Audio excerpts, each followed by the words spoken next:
Good morning and welcome to the Sunshine Coast Regional District Budget Committee meeting for Monday, October 27th, 2025.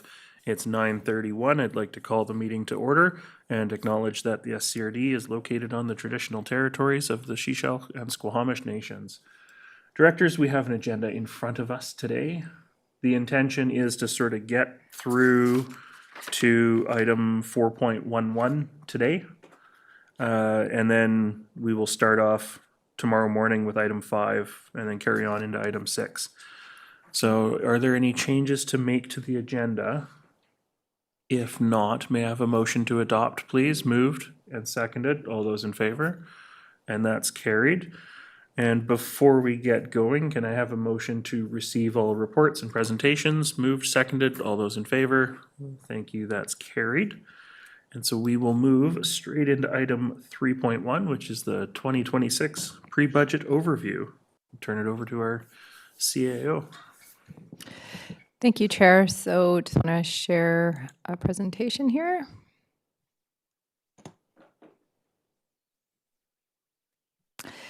Thank you. So the purpose of today's pre-budget meeting is really just to go over the corporate work plan to assess what the capacity is. We have included the overall corporate work plan, including the departmentals as well. So that's part of assessing the capacity before you make some decisions into round one. We're going to be reviewing our capital plans, and there's a few decisions in front of you today regarding the utility services and the community recreation facilities. We are also going to be reviewing the proposed initiatives. And so today is really just a high-level overview for you to see what's coming. And that's the purpose of pre-budget, is really not to make any decisions about select, but really which ones you don't want to see as proposals coming forward in December. And really, we've also provided a high-level overview of the financial implication. And we can also provide some subsequent what-if scenarios if there is a need to regarding the parcel taxes. The budget process, of course, is really led by the board's strategic plan. So there's two key focus areas, which is water stewardship and solid waste solutions. So that is how the proposals have been set up for you today. It has been essentially, there's only one mandatory project. So in the past, we used to focus on imminent asset failure. But as we moved towards the corporate work plan, we really focused on the mandatory being regulatory, strategic, and other. So the draft corporate work plan is in front of you today, and we've been using the corporate work plan for 2025. It was adopted at the end of March, and it's been refined a couple of times, May and July of this year. It's still a work in progress, and essentially it really highlights the capacity available to the projects, and there's a few projects that have been deferred that we'll also highlight here. We'll also be able to use this tool this time for budget, and it's the first time we've used it to really assess the implications of the resources to the new proposals. So just from an overview of the historical budget figure, it's really just to identify that the regional district has grown significantly over the years. And so for 2025, we'd adopted just over $140 million budget. And this year is anticipated to be about the same or more than that. And really, there are several items that are already included in the financial plan that have been decided throughout the year or through past years. And so typically when we come into the budget, there will be new contract values. So for instance, there's some solid waste contracts and various other contracts that have been impacted the taxation for this year. We also have positions that were approved last year that we only prorate them. And so the full cost implications are in the financial plan for going forward. And we also have one-time projects that were funded last year through taxation that drop off coming in. And so hence those new decisions will then be needing to fund those particular items. We also have debt servicing changes, and we have wage and benefit implications related to bylaws and collective agreements. And we also have two items on the agenda today that we'll be talking about, which is final debt payments for several capital items. So we have several items that have been discussed throughout the year. For instance, on October 2nd, we had an intergovernmental to talk about the Seashell landfill vertical expansion as well as the solid waste management plan. And so those decisions are coming forward, as well as several items related to water supply. And so we have the next phases of the Seashell Hospital wellfield feasibility coming forward for decision, as well as last year's decision related to the firefighter compensation. There's a few items that are still coming forward to the board that may evolve through round 1 and 2. And those are items related to transit expansion. And we also have items related to community partners and the fire flow action plan, which is coming forward in November for some decisions. So included in the agenda today are several items that were deferred from 2025 budget, and so there's some decisions related to those proposals from the past. Some have been included as proposals, and some options have been presented in front of you today. And so last year it was understood that we didn't quite have the capacity for them. We've also included preliminary taxation. So this is really a snapshot of where you're starting. So this is the baseline. It includes the items that you previously approved. So this is the financial impact per 100,000. We've traditionally focused on percentage increase, but that didn't really give a picture of what the financial impact was going to be. So this is a transition this year away from that percentage increase overall to what the residential impact is going to be, because the majority of our ratepayers, almost 90%, are residential. So this particular snapshot is the what-if taxation scenario if all the proposals in front of you were approved. I will identify that parcel taxes are not built into this, so this could be subsequent information that we provide to the board throughout these deliberations over the next 2 days. And really, we could build in what that parcel tax implication is going to be included in here. And so this, again, is if all the items that are in this package were approved, what the impact would be to the ratepayer. We do have a few items in the agenda that are to be determined, so we don't have all the financial values. So this is very preliminary. So we also wanted to provide a high-level overview of our staffing plan. So currently for 2025, we had approximately 270.5 full-time equivalents, and so for 2026, you'll see the increase to 272.85, and that's what I was saying earlier, is that we prorate approved positions from the prior year, and so the full position is included in the 2026 budget. And then you'll see there's a decline in 2027 going forward, and that's because those are term positions for specific projects that come off. So I'll turn it over to our Manager of Communications. Thanks, Tina. So I'm just going to walk you through a couple of slides here to speak about the communications approach, particularly as it pertains to engagement for the financial planning process. So about 2 weeks ago, we provided an update on the engagement space that has lived at letstalk.srd.ca/budget for the last kind of 3 or so years. And on that page, residents can, ask questions about the budget. They can see, upcoming agendas. And we'll post a video to this meeting after the fact as well. So a really good spot for them to go to just get informed fairly quickly on what's going on in budget. And as part of that, we launched a short questionnaire, which will be live through to late November, and exciting this year that residents and respondents who wish to enter can win a gift card.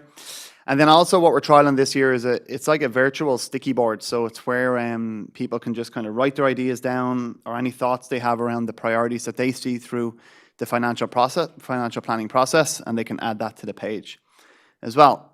So that's how we're looking online. In person then, November 19th, we're excited to host a drop-in style event, an open house that we're calling Coffee, Cookies and Conversations. And that's going to take place at the Seaside Centre in the afternoon on November 19th.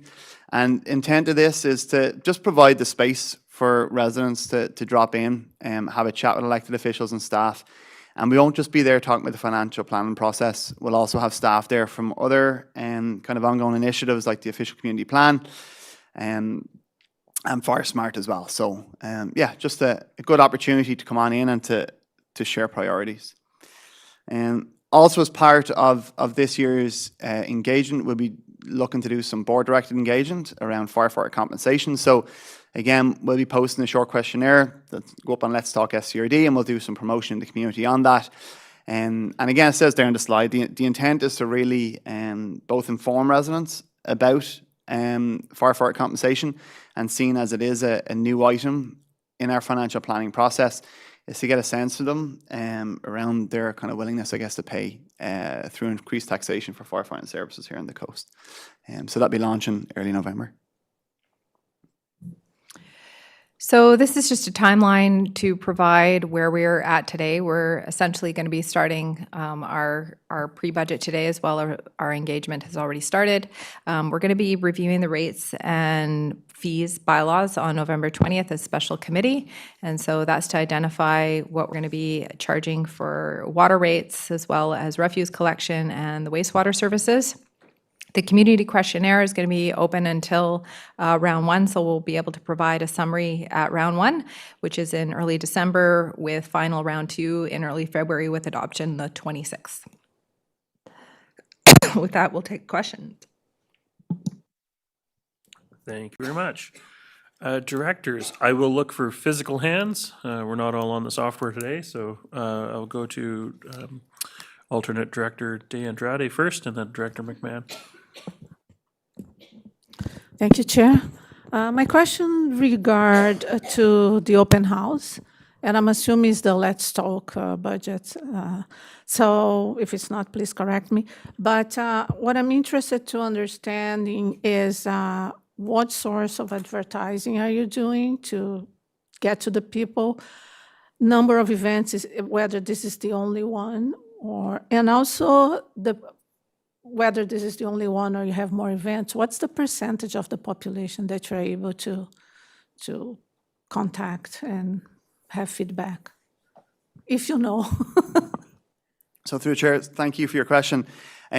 So with regards to advertising it, we use kind of everywhere that we can. Go through the local paper, we'll use social media as well. We've also built a contact list of 70 to 80 different organizations and community groups on the coast, because what we really try to do is to utilize those community groups and organizations as our conduit to their memberships. We know that lots of them have mailing lists in hundreds, sometimes thousands, right, of folks who can help get the information out to. So that's how we'll try reach folks within the community. We'll have posters up in recreation centres, we'll have posters up in libraries as well, so that people coming through can see them. Right now, this is the only in-person that we've got planned. Not to say we may not do any more, but right now this is the one that's planned. But the engagement space is open, all the time, right through until we finish up with financial plan adoption and post that too. Regards percentage, we know that participation in these types of open houses in the past, it's been okay. It hasn't been what we would have liked. So that's, I guess, why we're hoping that a bit more of an informal approach may suit people a bit better, where they can kind of drop in across, a 4-hour period, as opposed to us saying, you must be there between 1 and 2 to hear a presentation. We're going to have a set up in a bit more of an open house with kind of, boards that people can browse through and just have conversations as they go around the Seaside Centre there. So I hope that answers the question. Thank you. Director McMahon. Yeah, the internal scan table on page 6 shows two things: land and improvement taxes and improvement-only taxes. And I don't remember seeing that before. So I was wondering why that had been separated out this year. Yeah, that is information that we have in our budget book, which is in the detail analysis, because we have various ways we recover for several of the services. And so we're trying to delineate that, because it's not a one-to-one. It is, for instance, with community recreation as well as bicycle walking paths, and I believe Dakota Ridge, they're only for improvements. So it's not on the land, it's only on the improvements that you're taxed. Go ahead. So I wasn't really aware of that. And so how were those decisions made about which way to tax, on land and improvements or just improvements? At the inception of the service. And so that is part of when you actually do a feasibility study, is you design how you're going to recover for the service. And so that was the determination, was that folks who, in the sense of recreation, you can't use a recreation facility if you don't live here typically. So that was the thought, is that you'd only be taxed on recreation, which is actually quite a common way to recover for recreation. So the folks across the street from me who have a much fancier house presumably pay a lot more for recreation than I do, even if our property, our land value is similar. Sorry, can you repeat the question? Sure. Smooth So tissue. if the recreation tax is based on improvements, then the folks across the street from me with the nice mansion pay more than I do, even if our land value is similar. Would that be correct? For the portion of operations, so the capital for community recreation for the new facilities has been recovered through the parcel tax, and that's what is on the agenda today, is for the two newer facilities, those debt are coming off. So to your example, the person across the street was paying the same parcel tax as you were, and same with industry or business was paying the same. It's a flat tax, and I think that's, part of the philosophical question when you're designing a service, is how do you recover it, and, who pays for it? Thank you. Yeah. Just to make sure I'm absolutely clear, so there's three options. There's parcel tax, which is everybody pays the same. There's land and improvement taxes, which are based on your total assessment. And then there's improvement only taxes that are based only on the improvements on your property. Yes, and then there's user fees, and, it's how you apportion it amongst the service. There's many ways to design a service. Great. Thank you. Directors, any other questions? Director Bax? I was just wondering I guess the 2.22 FTE increase that's noted here, that is something that was baked into our last year's budget. Is that where the increase in the full-time employees comes from? That would have been the annualization of the FTEs that were approved last year, I believe. Is that so? Yeah, that's right, which is like a proration, so only a portion of that particular position, recognizing recruitment and whatnot. So it's anticipated the person will be here full-time for all of 2026. Thank you. And then I'm going to go to Director Lee because he hasn't had a chance, and then back to Director McMahon. Thank you, Chair. The current what if that we saw up there, does it include the proposed staff and project ads? Yes, with the caveat that it doesn't show anything related to parcel tax impacts for the utility services. And so that's something that, talking with staff, that we could, this afternoon, provide an updated what-if scenario that includes the overall picture of not just the property tax implication what-if, but also the parcel tax what-if implications. And I know in the past and in our budget book, we also include user fees in there. Because we haven't presented those will be November 20th. That would be the layer we would show at round one. Basically the same subject, but the capital asset management plan proposed adding staff hours to the project, to the capital project.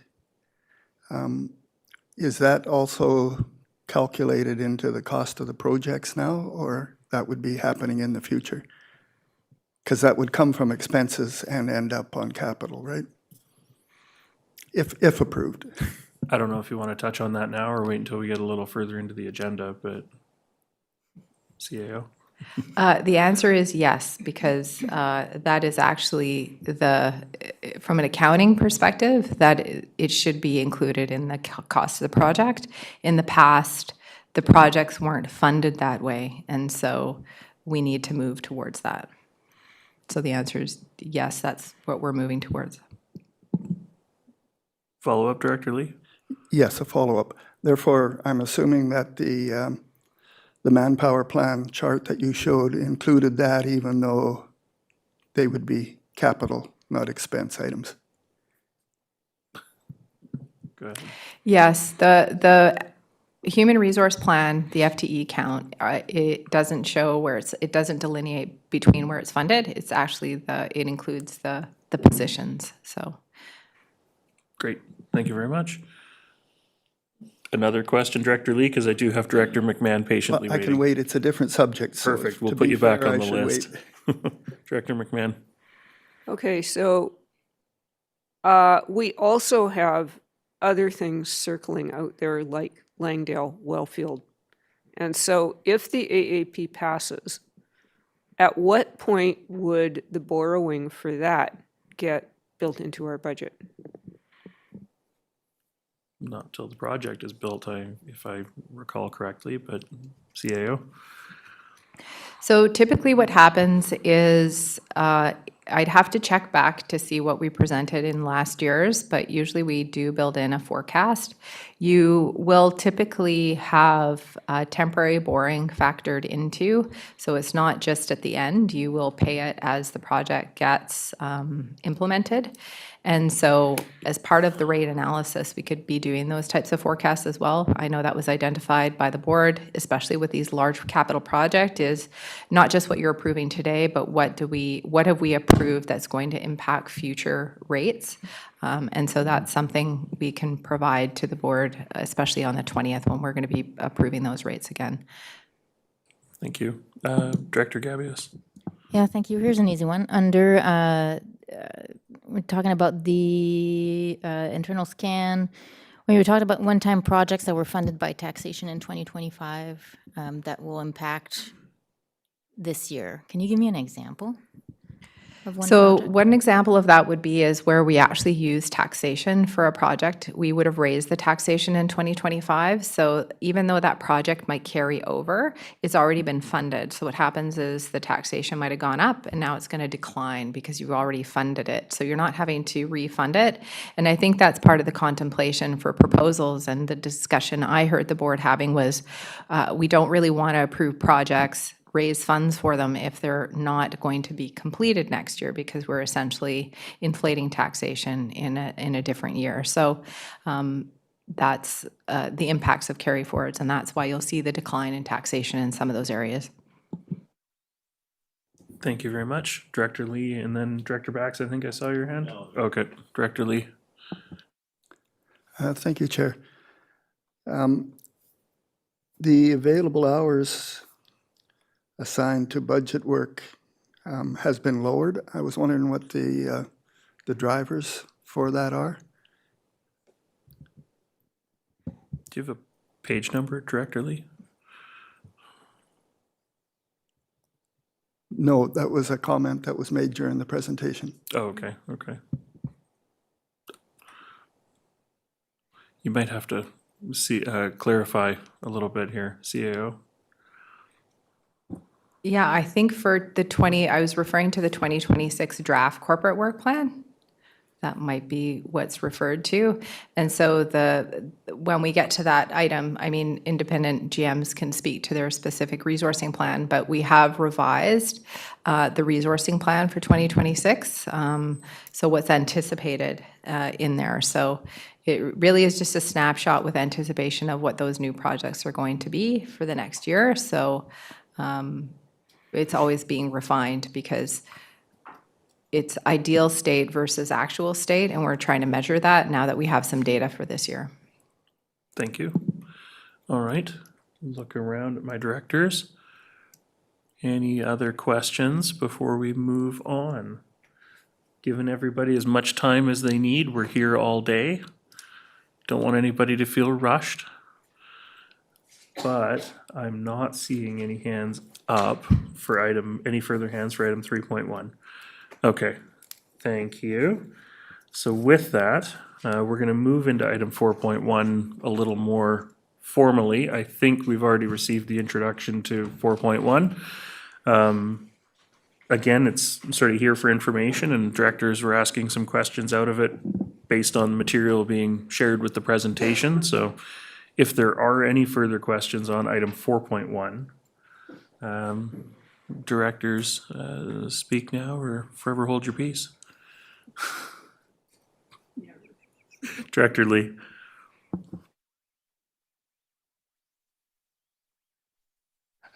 I wish it actually worked like that in the real world.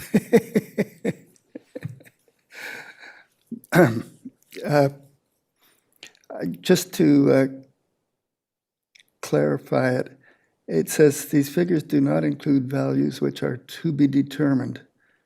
I'm on 4 of 5 or page 7. Did we hear what all of those to be determined are? I think I'm still a little confused.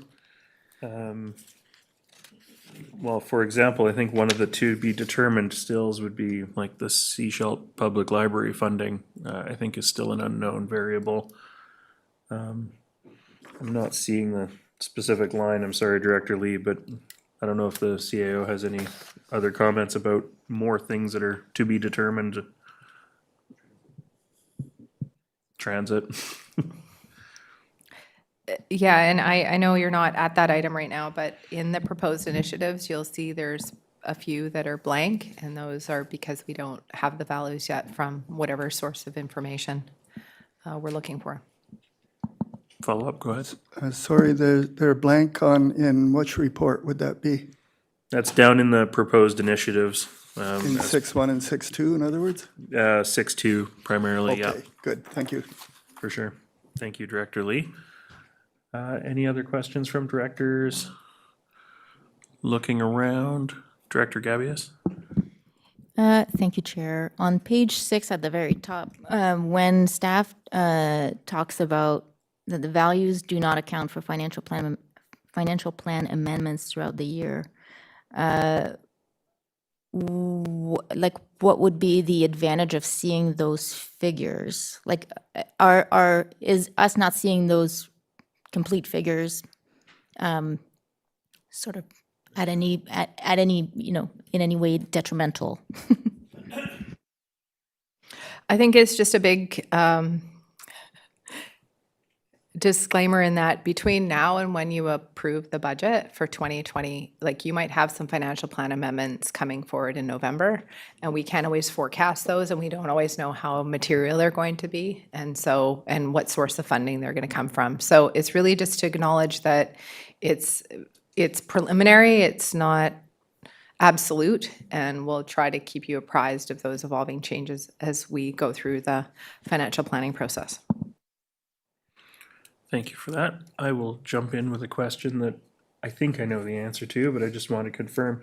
On page 7, within the what if taxation scenarios, do the numbers that are presented here include that capital plan for recreation, the adding of taxation to fund capital renewal? I checked with finance staff this morning, and they're reviewing it, so we can give you an update, maybe at break, as far as if it includes that component. It does not include anything related to parcel taxes. Right. And so I think it's really important for that one in particular to see the parcel tax decline, and if you did add it back, what the net is going to be. And I think that's that one in particular is very important for you to understand and for ratepayers to understand. So we want to provide you with that update to blend in the parcel tax into the what-if scenario. Okay, thank you. All right, directors, any other questions? I don't see any hands up. Going once, going twice. All right, With that, thank you very much. We're going to move on to item 4.2, which is the 2026 draft corporate work plan. And CAO, did you have any further comments on this one?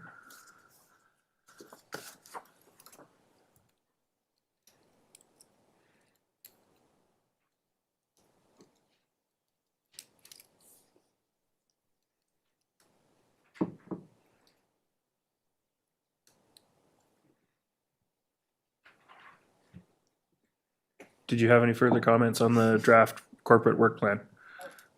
No, really, this is providing a overview of the overall corporate work plan.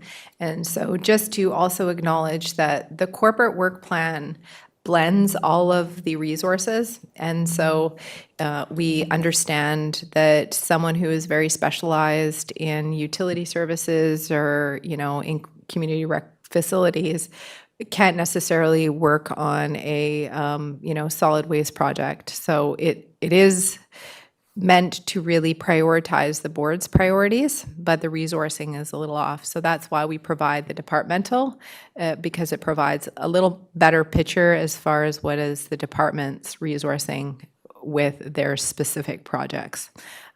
We haven't gone to that further layer, which is divisional. However, as part of the budgeting process, we did do the divisional and went to that level of detail, but not throughout the whole organization. Great, thank you very much. Directors, any questions? Director McMahon? And then I think I saw Director Lee after that, so.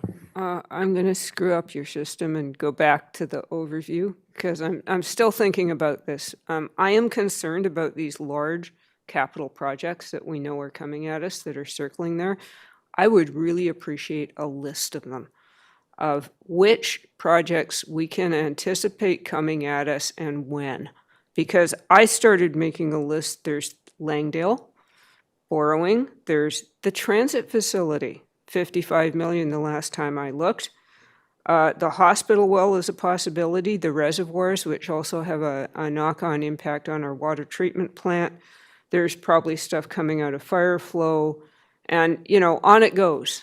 We're less than 10 years away probably from having to replace the Gibson's Fire Hall. So I would really appreciate a list if we could get one. Thanks. Okay, thank you for that comment. Director Lee, did I see your hand? Go ahead. Thank you, Chair. I'm looking on page 10. The 26 proposed initiatives that are not included in the draft 2026 corporate plan are considered operational and therefore will not have an impact on the departmental work plan. That confused me. I could use a little clarification on that one. Talking about that last sentence above financial implications. Just above financial implication, yes. Okay, CAO? Yeah, so that's part of the, I think, framework for the corporate work plan in that we were focusing on extraordinary projects. So things related to sundry purchase or operational lifts such as base budget impacts were not going to be included in the corporate work plan because they're not resource driven. So that is also how the proposed initiatives have been laid out, is what are items that are, strategic in nature and which are ones that are just really financial requests. And so financial requests, things that are just dollar impacts, like topping up of a project as an example, we're not going to duplicate that in the corporate work plan. So the corporate work plan is not a list of everything and everything financially. It's really just to focus on projects. Thank you. And Director Bax?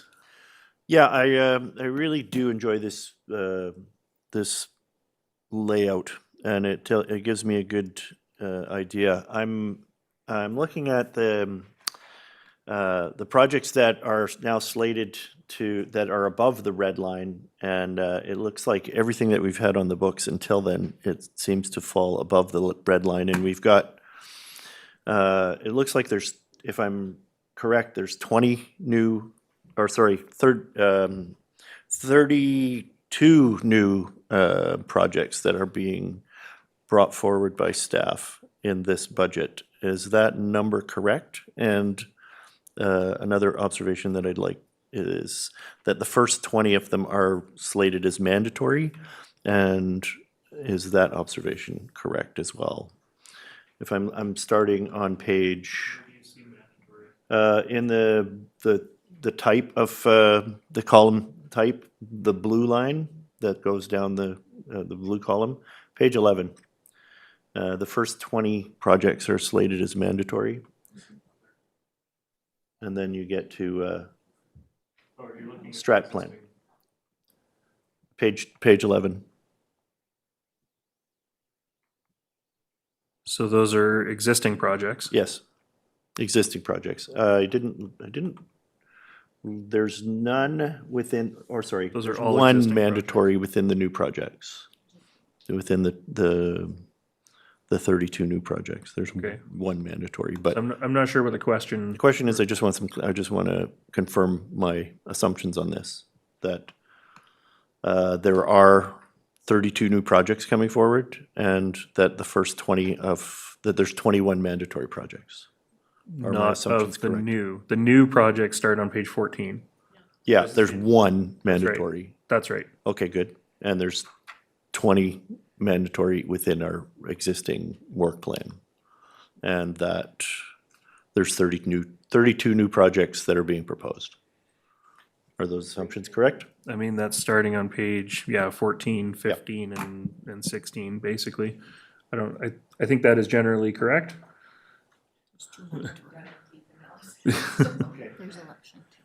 All right, no worries. And I'm also wondering if there's a chance at what point in this process are we going to have a chance to go by project and say that this is to be deferred and this one's within the, If you look at your agenda, yes, sir. item 6.2 is 2026 proposed initiatives. And the email that I sent out last night proposed a way of going through them tomorrow when we get there. Okay, thank you.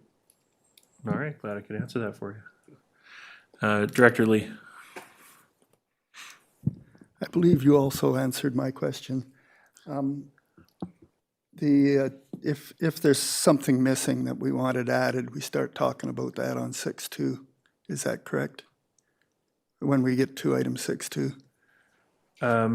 If you're looking to add something new and out of the blue and that staff don't have any awareness of, I wouldn't do that. just checking. Okay, I'll give you an example.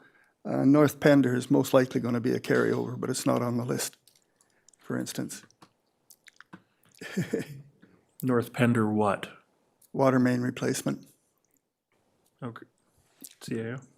Yeah, so that's what we were discussing earlier in the sense of that caveat about things that might come forward for future decisions that are not reflected in here. I think that's why we're always trying to house all the financial decisions. We try to kind of pause them in as we start budget process, but we can't always do that. So you're still going to have contract decisions that are going to provide options throughout the next few months. And so that's what we were mentioning, is those aren't reflected in here yet because we don't know the information yet. We can't forecast what they're going to be. So those are still to come. And as we go through round 1, round 2, we'll continue to refine and include those into the analysis. Sounds good. Director Lee looks like he's content with that answer. For now, Absolutely. She's just, I believe it was, you can't add what you don't know. yeah, So, I think that is the brief summary of that, yeah. yeah. All right. Directors, any other questions? Oh, Director Stanford.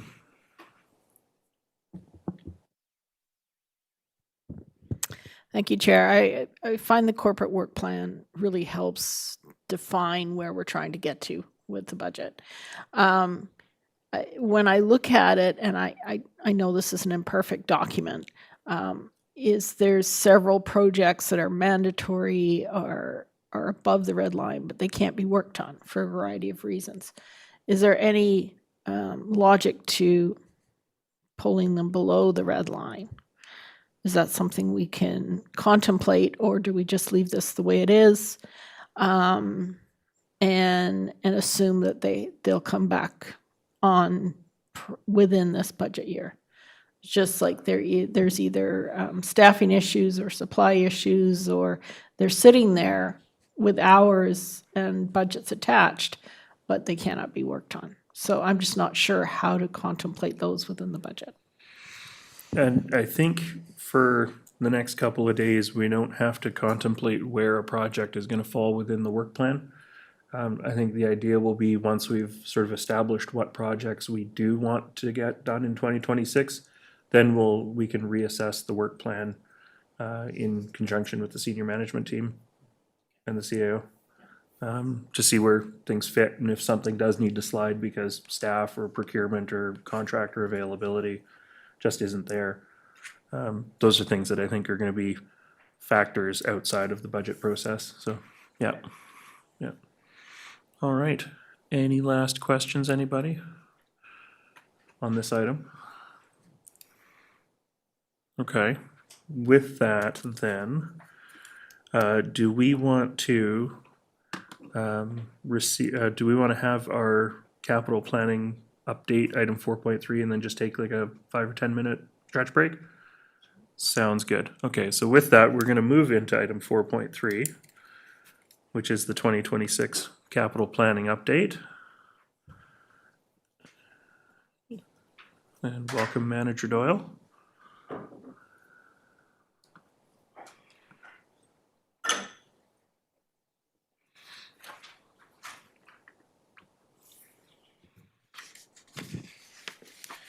Thank you. The report in front of you today is a quick overview of the capital planning update for 2026 and has some requests for expenditures for several services. This report illustrates that most of the adopted capital plans for the SCRD continue to project sustainably for the long term. Staff are available to answer any questions. It's a very brief introduction. Thank you, Manager Doyle. Directors, any questions? Director McMahon. Parks capital planning. I'm aware that we have underinvested in parks for a long time, but do we have an idea of where that $300,000 would go? You mean in terms of what sort of projects it gets spent on, or, okay. Manager Doyle, or, yeah. The Parks manager and that department has curated a list of projects to spend the money on this year. They are conducting a service review, which we hope will be the final element that allows us to develop a complete and comprehensive capital plan. CAO. The lens that they do apply is items that are like critical asset failure or things that are a risk. And so essentially there is an assessment done, and essentially they don't always spend the full 300,000 each year. Then those funds just go back into the capital plan. The approach this year especially was slow roll until you have more information to inform from the service review. Thank you. Director Lee.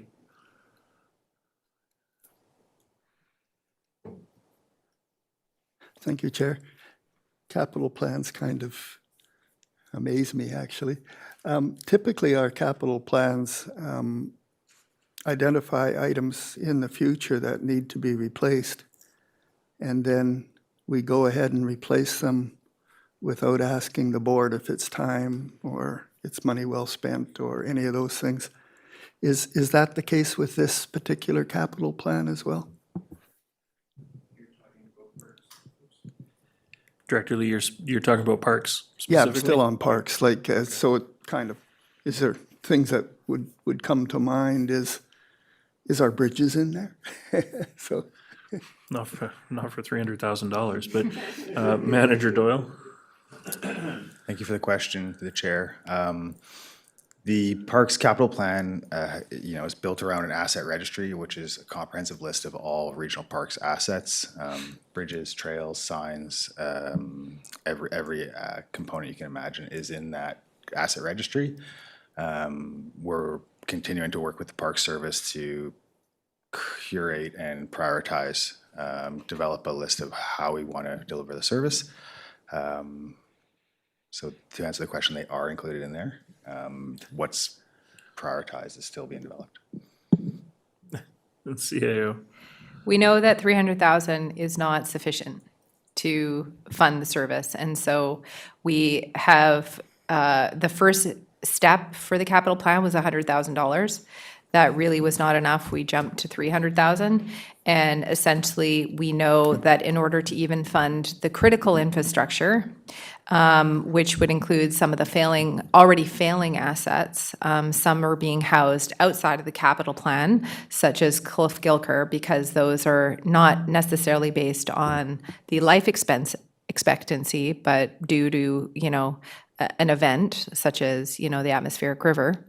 And so we have identified in past capital plans, so we haven't necessarily presented the parks one in front of you today, but your assets and the critical ones to try to fund them is quite significant. And so instead of bringing forward a decision right now, we could do that, is provide additional funding to do more, but we haven't really identified what are the board's decisions from a service level implication. So Manager Doyle is saying the parks manager is doing what they understand, but we have to have that conversation with the board, which is part of the service review, which is what are we going to focus those finite funds towards?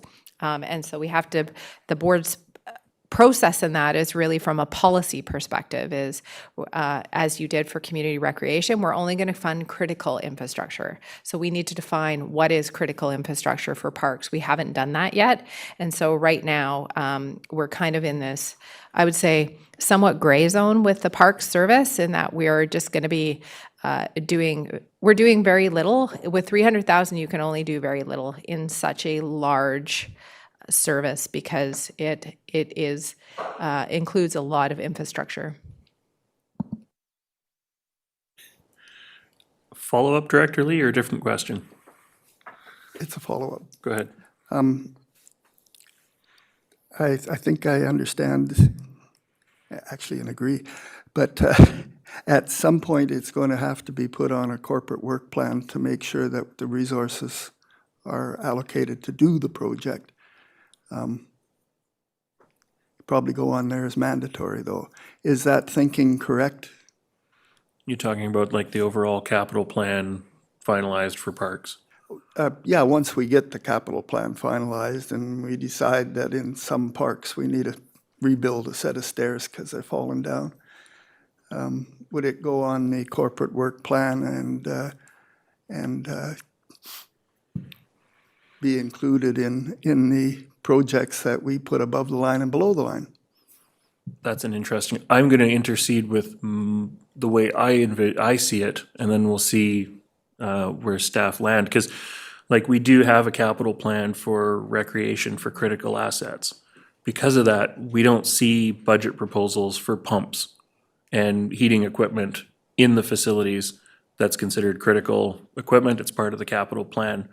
And so my understanding is that, each year we approve a funding envelope that's intended for staff to go forward and do that work that they've identified previously in the capital plan, so that we don't have to see a list of 500 items in the rec centers that are, slowly failing. I'll just look to see, is that the intention as well with the parks capital plan?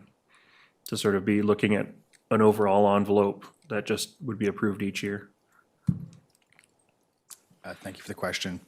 That's exactly what we're looking to do.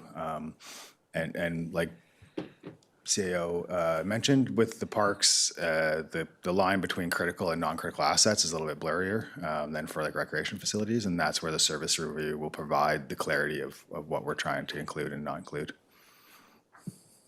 CAO.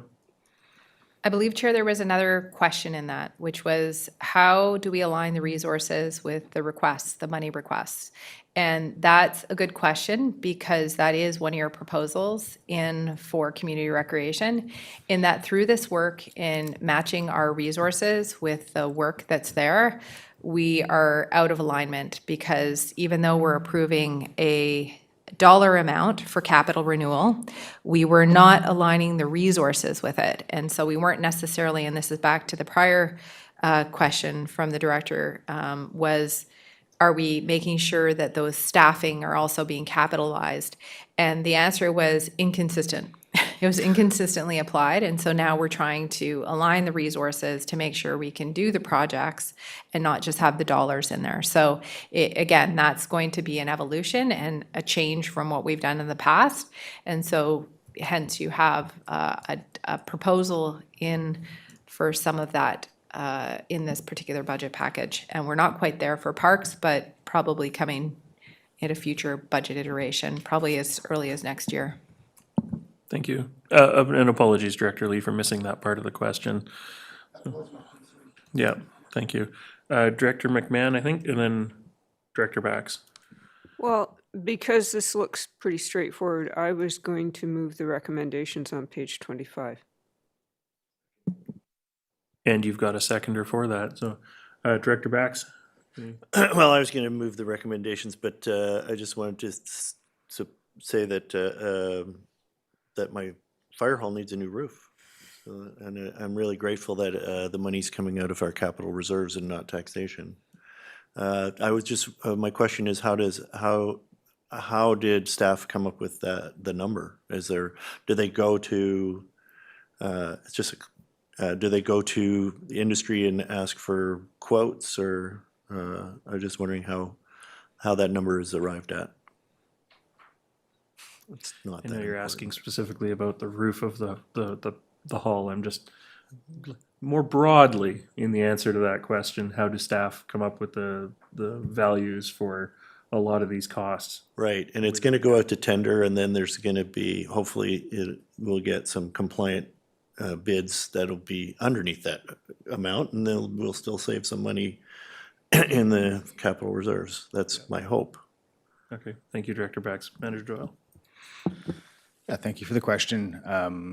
As is highlighted in the reports, development estimates and determining cost of projects is one of the challenges we faced with capital planning. For a component such as a roof on a building like this, we have done a fair number of these projects in the recent past, and so we use our historical knowledge and apply it with a smaller contingency than for a project maybe we don't do as commonly. Many resources, whether it's estimating software,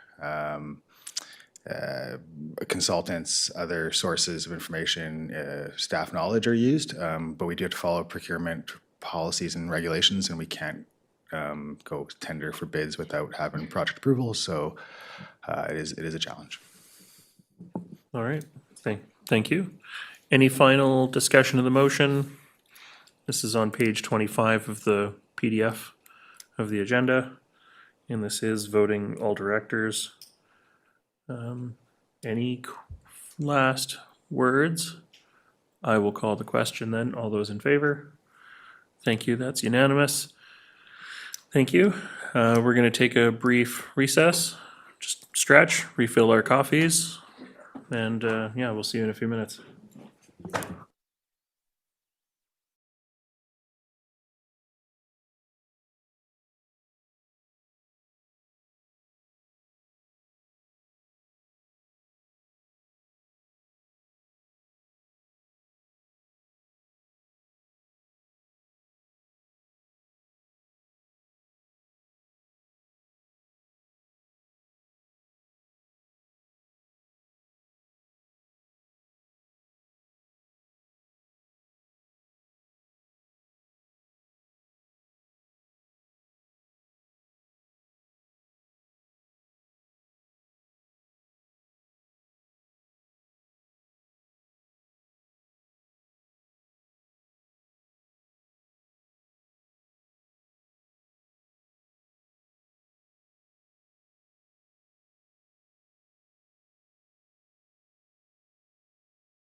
And welcome back to the Budget Committee for October 27th. We're back from break, and we're going to move on to item 4.4 in our agenda. And back to Manager Doyle. Thank you. I wanted to provide some additional context for this report. I have a small presentation to share. Thanks. There are some significant changes being recommended in this compared to previous iterations of the Recreation Services Capital Plan. These changes include considering funding not only for critical assets, but for all capital assets and components at SCRD rec facilities, cost recovery for project management through the capital renewal projects, and increasing contributions to reserves for future rec facility construction. These changes are important to ensure that the quality of service that is provided by recreation facilities continues to meet community expectations. These changes also recognize that 2 of our facilities are approaching the age where we typically see recreation facilities replaced or undergo major retrofits to extend their lives. Either way, there are significant expenses ahead. A review of recreation facilities across small communities shows that the SCRD facilities are at the average age compared to average replacement ages. The purple line you see here is the average age at which arenas have been replaced, and the orange line is the average age of arenas in similar sized communities. These slides show that dozens of similar sized communities across BC are facing aging recreation facilities, and that most of the facilities that are in service after 50 years have undergone major retrofits, as shown by the double asterisks on the horizontal axis. The same applies to pools, as you can see by this slide, comparing aquatic facilities in communities with populations under 50,000. The timing of these proposed changes aligns with the expiration of construction debt for the 2 newer SCRD facilities.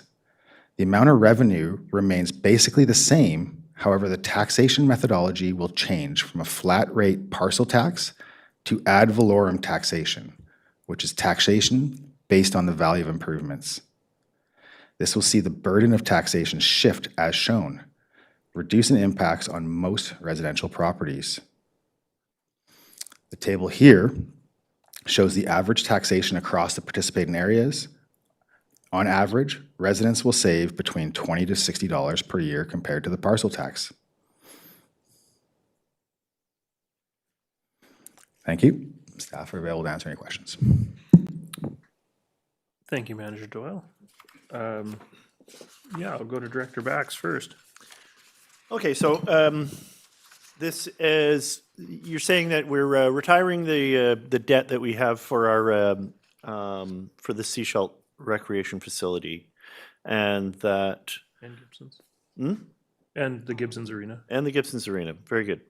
And so that is going to, so with that debt falling off of our books, this capital renewal project is going to create, it's going to, I'm just wondering how this particular thing is going to change people's taxation. So with one debt dropping off and then capital renewal coming up, is it going to, is there going to be a minimal tax impact? Is it going to be, is there going to be, are people going to see, people with larger improvements going to see a larger tax increase, or is there going to be a tax increase at all when we're looking at this?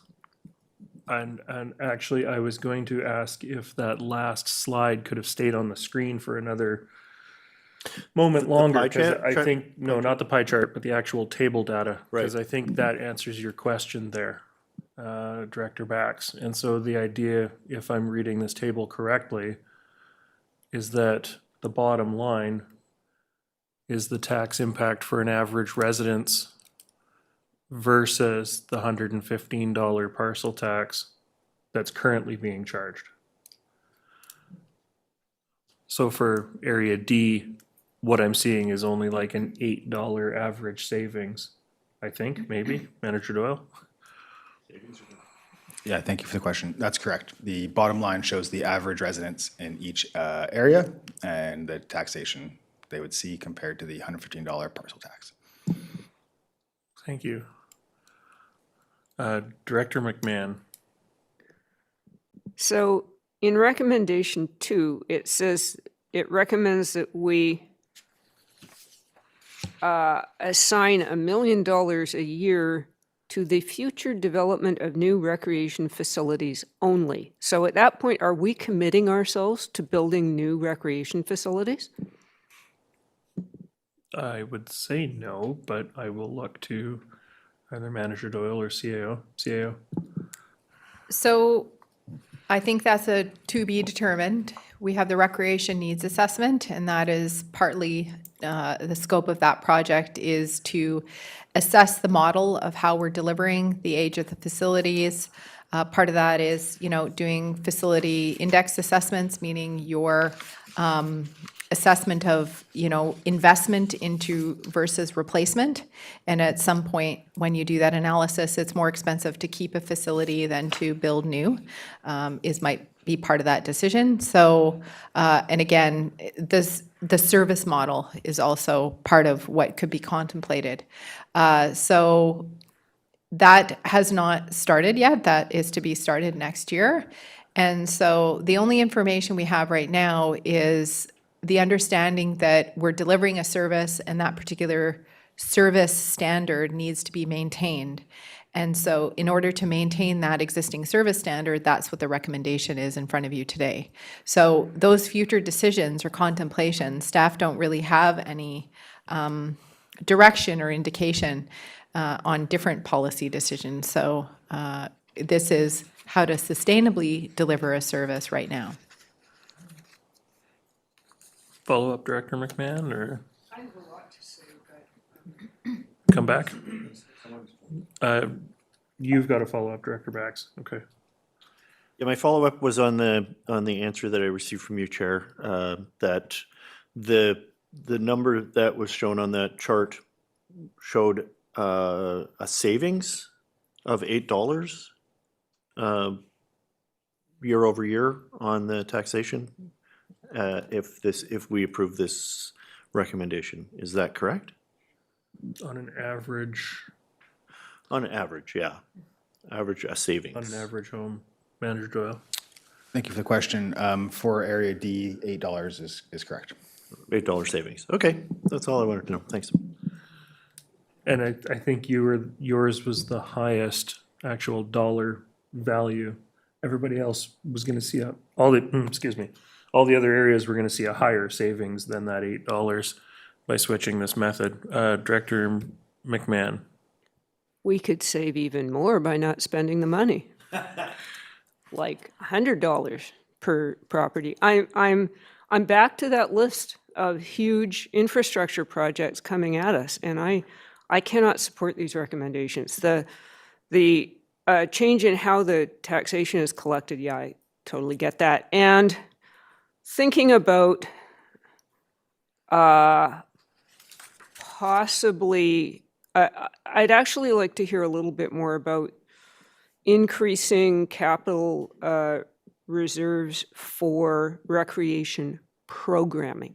So that's different than recreation facilities. Are we talking about like exercise equipment or something? Like what are we talking about there, and what's the argument in increasing the reserves specifically for recreation programming?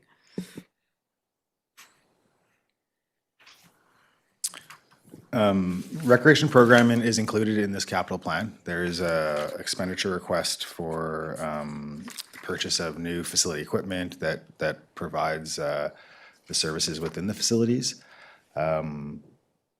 There is no recommendation about continuing to build reserves, although they share a reserve currently, and they draw from the same source. I've got so many hands now. Director McMahon, can I circle back to you? Okay, alternate Director D'Andrade, and then Director Lee.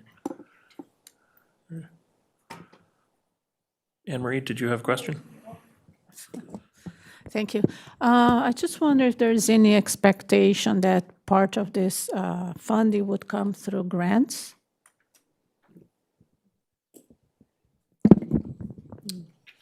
Oh, CAO. Yeah, I'm sure Manager Doyle would probably answer very similar to mine. Our capital plans do not anticipate or anticipate grants, especially for community recreation. These are very few and far between, and they're quite inconsistent. We definitely will apply, and we have applied and not been successful on many applications for community recreation, even if it's to reduce GHGs, et cetera. So we don't build those into our plans. We do amend the plans if we are successful. Thank you. And Director Lee. I very seldom talk about this because I'm not in the service, but it caught my attention. Somehow we were changing how we tax and we're lowering the tax. I can't figure that one out. Yeah, so right now, the $115 parcel tax is just for debt funding the construction of the 2 new facilities, which are 20 years old now. And that debt is set to expire this year, start of next year, like it is expiring.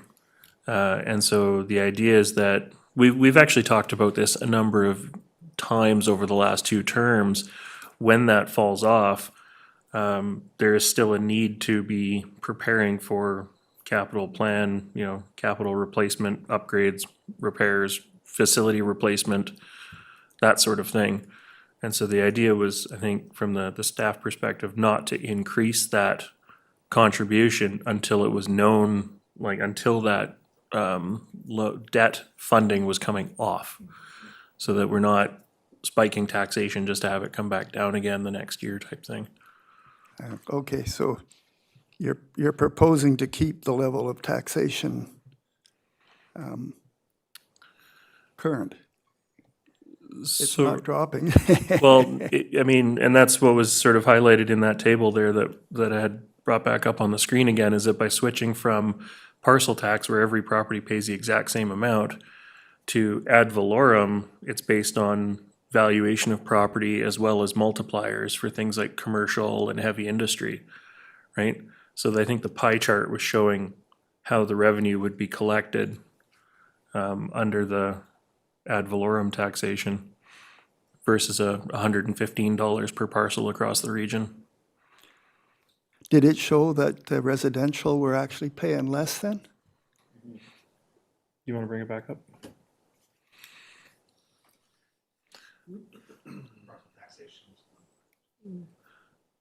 Yeah, so parcel taxation on the left and then ad valorem taxation on the right. Approximately the same, like that's the same overall dollar value, right? The $1.5 million. It's just changing how it's being funded. Yes, I got it. Thank you. Now I see it. Yeah, thank you. Director Gabius and then Director McMahon. Yeah, thank you so much. Yeah, I guess this is, the way I read it is the debt coming off is now an opportunity to use that money that we put on debt to put into savings, to plan for the future.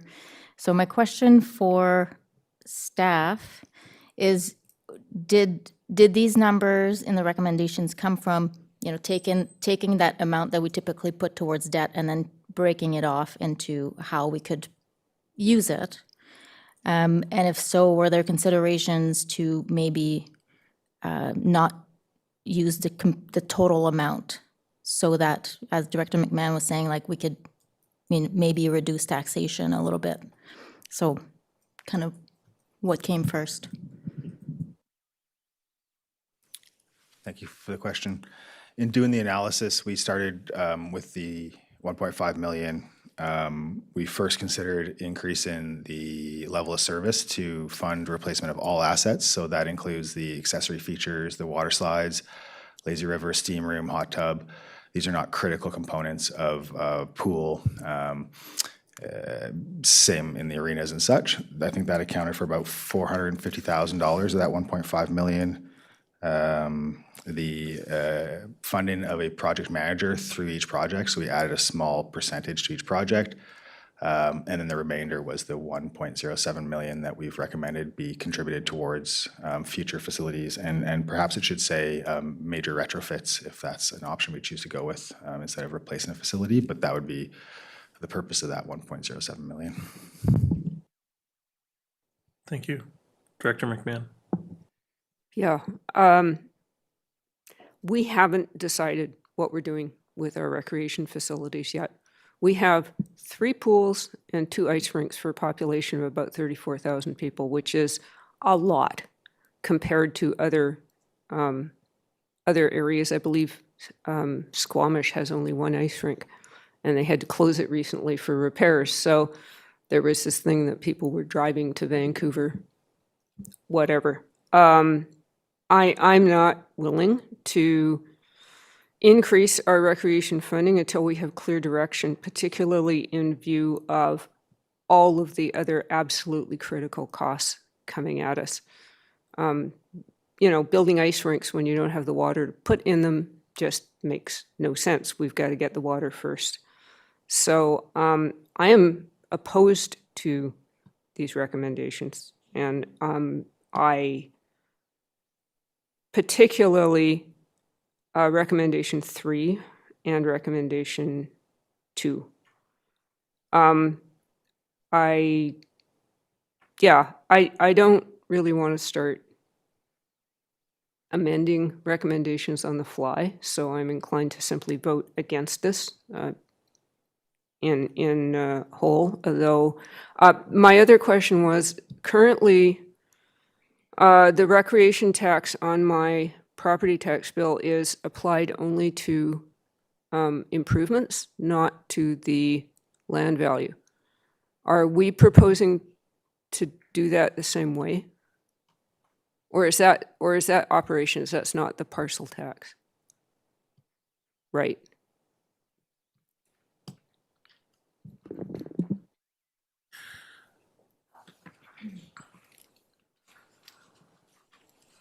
So we are not proposing, and we can't legislatively change how the funds are recovered.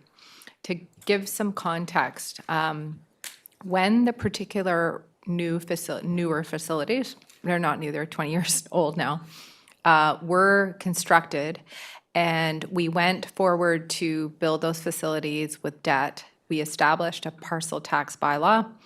That particular bylaw, when those debts are completely paid off, because we still have a small amount for furniture, fixtures, and equipment that'll be dropping off next year. So in 2027, that'll be a further reduction. Those bylaws essentially are collapsed. You can't generate a new parcel tax. We'd have to create a new bylaw. And so essentially, we're not proposing that. And we had discussed this a few years back when we were trying to delineate between critical infrastructure and adding that next linear, or that next level of funding, which was, the enhancements. I don't have the specific term. There's kind of 3 layers in there. And so essentially, the board at that particular time decided just to keep the envelope as is, just fund critical. So you've had independent budget proposals and our service level implications because you're not funding that envelope. This is one option, or there could be some future options for funding that next level of criticality in the particular capital plan. So that's something staff could come back with if there is a desire of the board to do that, and not going to the very large leap of making assumptions that we're going to build new facilities or enhance or keep the service level model. I think one of the reasons why staff are putting this here is typically what happens when you reduce that level of taxation and you replace it with something else, it's really hard to get back up to that. And what we know now is to build new recreation facilities compared to when we built them now, we're probably quadruple at least in order to do that. So that's going to be a factor for us to consider. So essentially we are trying to make a prudent shift towards at least servicing not just critical infrastructure, because the critical infrastructure we know is not sufficient. And this particular one assumes that we're going to be taking debt for several of the larger capital renewal items like we did for the roofs, which was we issued a 10-year debt for it. So that could be something we bring back at a future meeting, is some options related to some variation of this particular change. Thank you. And that was going to be my suggestion, Director McMahon, was that, this doesn't have to be approved today. We could always, make a recommendation that staff come back with a couple of other options for us to discuss. But I will, follow up, and then I'm going to go to Director Gabius. Oh, okay. Yeah, I had a question about recommendation 4, which was increasing the capital reserve. So we get quite a few things come through here kind of piecemeal, like the exercise equipment. I remember that. And so is the idea, if we put some more into that budget, we would have less of these smaller projects coming at us? Thank you for the question, through the chair. Recommendation number 4 is a recommendation that capital expenditures for recreation programming, so that would be exercise equipment and the like, be approved. Previous iterations of the capital plan have established a sustainable funding contributions to pay for recreation equipment, and they're baked into the existing capital plan unchanged as is. Those expenditures on recommendation 4 are funded through the capital plan that has been previously approved at the funding level and are affordable through that, separate from the increases recommended in number 1 and 2. This is that funding envelope that I mentioned when we were talking about parks, right? We approve an envelope and then staff go away and spend it as the capital plan sees fit. This is the second or third year that we've done, the third year. This would be the third time that we've seen this community recreation programming sort of envelope, which is why we don't see things like the fitness equipment anymore. It's because staff have a budget to address the equipment as they need to. Directors, any other questions for the moment? Go ahead. Thank you, Chair. I was going to say Mayor. I appreciate the comment that Director McMahon said, but at the same time, first of all, the makeup of our community is quite different, right? It will be tough for someone coming from one side to a poll in Gibsons, for example, and so there's all the climate impacts. But also, I think it's important to take into account mental health, which is one of the things that every municipality is experiencing now. And recreation does contribute positively to mental health.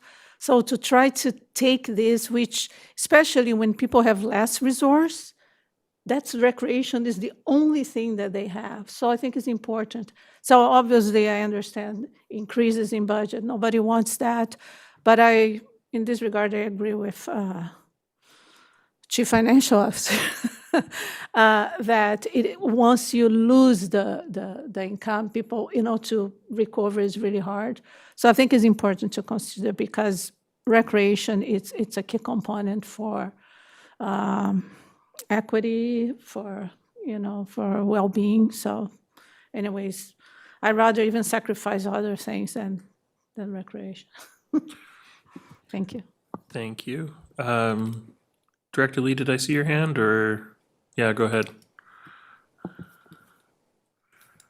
I wanted to point out in bottom of 32, top of 33, it talks about project management, and if you make a choice, we'll be looking at additional staff to manage the projects. So, but it quite clearly pointed out what I was actually my question earlier on staffing. Thank you. And anything from Director Stanford or Director Bax at the moment? No? Okay. Director McMahon? I view this as a nice to have when I'm comparing it to drinking water, fire protection, and transit, actually. So yes, we're, saving some money here or there, but there's only one taxpayer at the end of the day, and we have a whole pile of other proposals that are millions of dollars more. So I was just kind of debating with myself, possibly moving recommendations 1, 4, and 5. Or is that a way forward? Would that be helpful, or should we bring the whole thing back?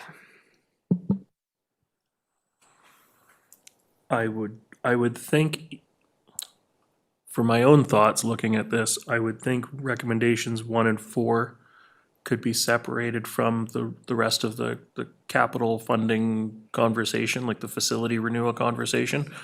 I would be hesitant to move recommendation 5 until we'd laid the capital renewal conversation to bed. But maybe I'll just look over to staff for their opinion. Thank you for the question. Recommendations 3 and 4 are expenditure requests, and they are funded through the previously approved capital plan, so they don't add any costs to taxpayers. 1 and 2 would be requests for additional funding. Okay, thank you. So 3 and 4 are previously existing, sort of continuation of the prior programming. Okay. Director McMahon? Well, in that case, would it be helpful to move recommendations 3 and 4, and then we can at least get them off the table? Sure. Do I have it? I've got, thank you, Director Bax, for seconding that. All right, is there discussion on the recommendations 3 and 4? This is to approve sort of the annual regular funding envelopes.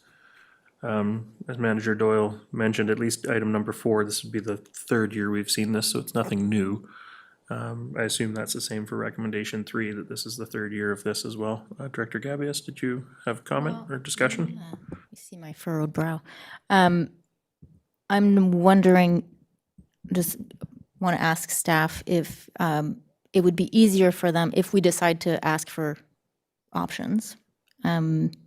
If it would be easier for them to use, to be able to play with all the recommendations, or if it's okay to remove, like, to pass recommendations 3 and 4? Like, what would allow us to have better or additional options?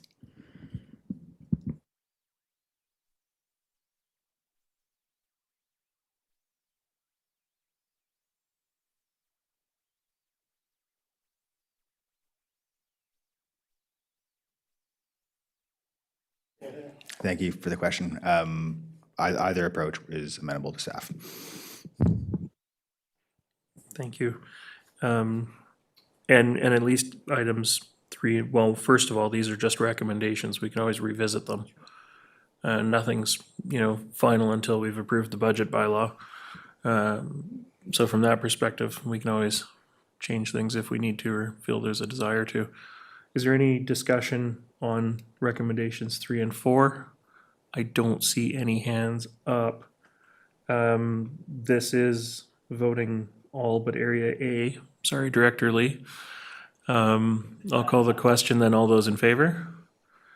And thank you, that's carried.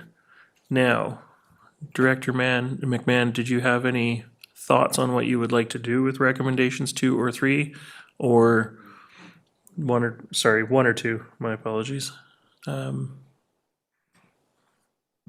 Actually, no, I didn't have any immediate thoughts on that. We, if you felt it helpful to the numbers, because these will be built into our round 1 budget, right? That we could vote to continue our regular contribution to recreation capital renewal, which is 1.7 million minus the 458,000, whatever that amount is. And then just get it baked into the pie, as it were, rather than leaving it circling, but it's up to the will of the board. Can I maybe suggest we just take 2 minutes to take a break here and reassess the best way forward? Thanks.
And welcome back to the Budget Committee meeting for Monday, October 27th. Just needed to take a break to sort out a process question here, but directors, any questions, discussion? Director McMahon, we're still on item 4.4. Sure, I'm going to move that we refer items recommendations 1 and 2 to round 1 of the budget and ask staff for some options. I realize that's a bit vague, but we're struggling with the wording here that will capture what we're after, which is really spending less money. And Director McMahon, just to clarify your intent, you're looking to see what options might look like if we didn't convert the full value of the parcel tax into ad valorem. Exactly, and instead represent some savings for taxpayers in view of all the other expenses that are coming at them. Okay. Seconder, Director Bax? Yes. And some discussion? Yes, so I'd like to second that. I also wanted to know, I'd wanted to see what the implications of that, if that word wasn't used yet. So the implications of the different options that would be presented to us as far as tax increase or decrease. I think that would be implied if we're It's asking for implied, options. but I We thought should I know. would use the words. We should know what those options are going to result in. Yes. Okay. Any other discussion on this motion? It's a challenging one for sure, because we definitely need to put money away for something to do with future facilities. What amount is affordable for our taxpayers right now? What amount is sustainable for the regional district over the long term or even the medium term? Manager Doyle presented a good case there with the age of our facilities and recognizing that we're going to need to do some overhauling of a couple of them in fairly short order if we don't tear them down. But also recognizing that we do have, service reviews and facility planning that still is underway. So I think chicken and egg, cart and horse, pick your metaphor. Director Gabius? Yeah, thanks, Chair. I'm struggling with this one. I do agree about recommendation 2. I would like to see, so to me, I don't know if I understood staff correctly, but that 1.07 million was sort of what remained of the amount that we're saving by dropping the debt. And that's okay, well, that would make us whole. So let's put this money aside for future recreation facilities. Recommendation 1, I think, makes sense. We do have recreation facilities right now. We do have some features that people enjoy. It's what makes our recreation facilities popular and beloved.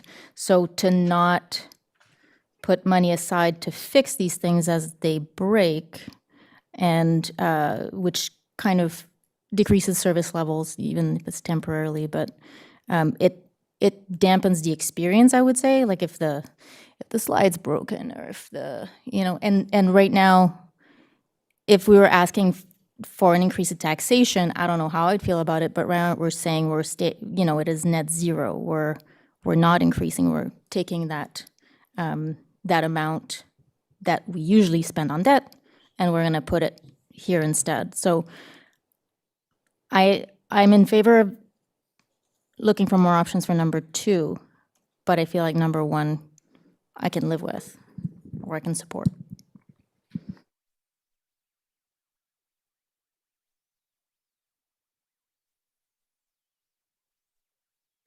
So around 20 years ago, there was a referendum where voters agreed to pay this debt for 20 years.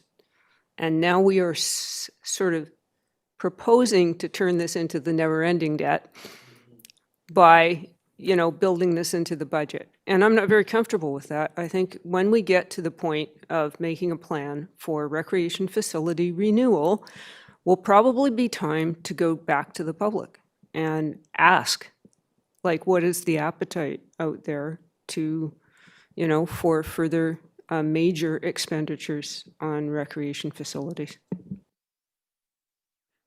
Thank you, Director McMahon. And certainly I can appreciate that sentiment. I mean, part of borrowing is recognizing that borrowing is going to come off at some point, and that's a moment that the community should, be able to breathe a sigh of relief, even if it's for a year while we get the capital planning sorted out. Any other comments from directors? I do have a motion that's been drafted by our recorder, so would you like to hear that motion, Director McMahon? Okay. Thank you, Chair. That the following recommendations be referred to Budget Committee 2026 Round 1 budget with options: affordable and sustainable variations to planning for recreation capital reserve contributions and community recreation capital renewal plans, including any taxation implications. The recommendations are, and that the 2026 contributions to community recreation capital, et cetera, and that contributions to capital reserves in the amount of 1.07, et cetera.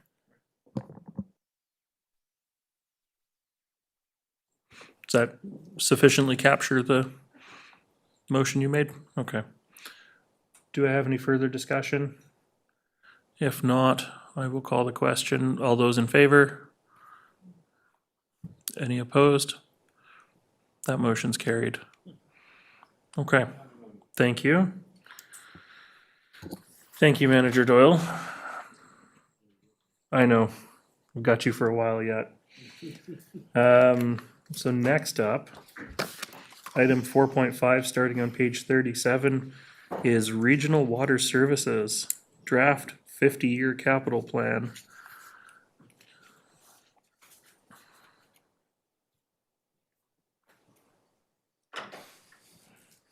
Thank you.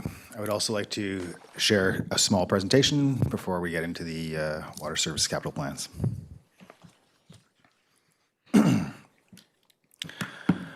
We've spent several years working on these plans and are happy to provide an update since we last presented on this topic in 2023.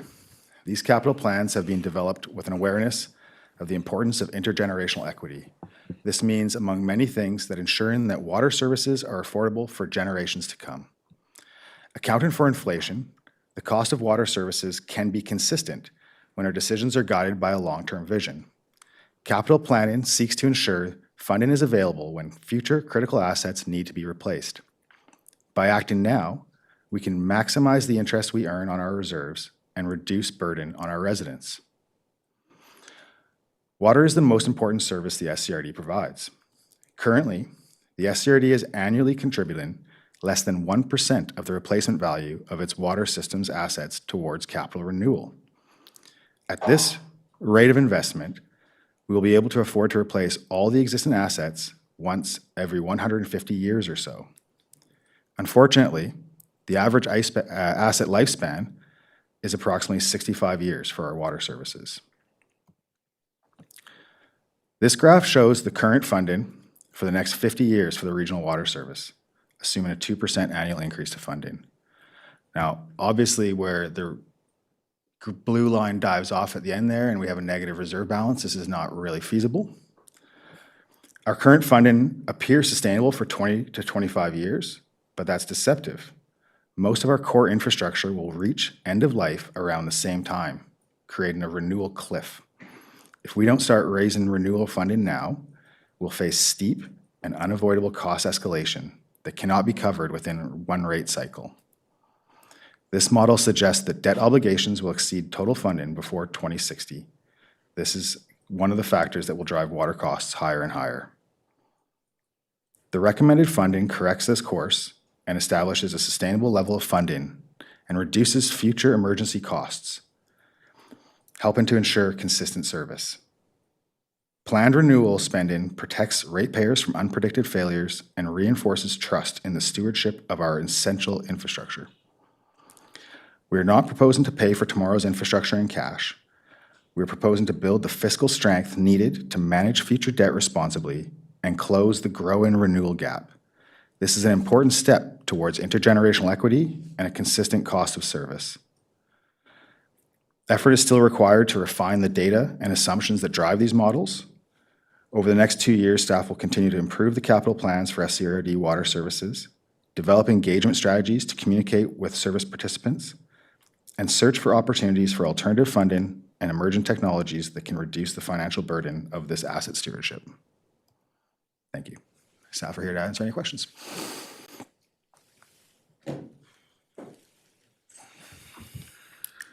Thank you, Manager Doyle.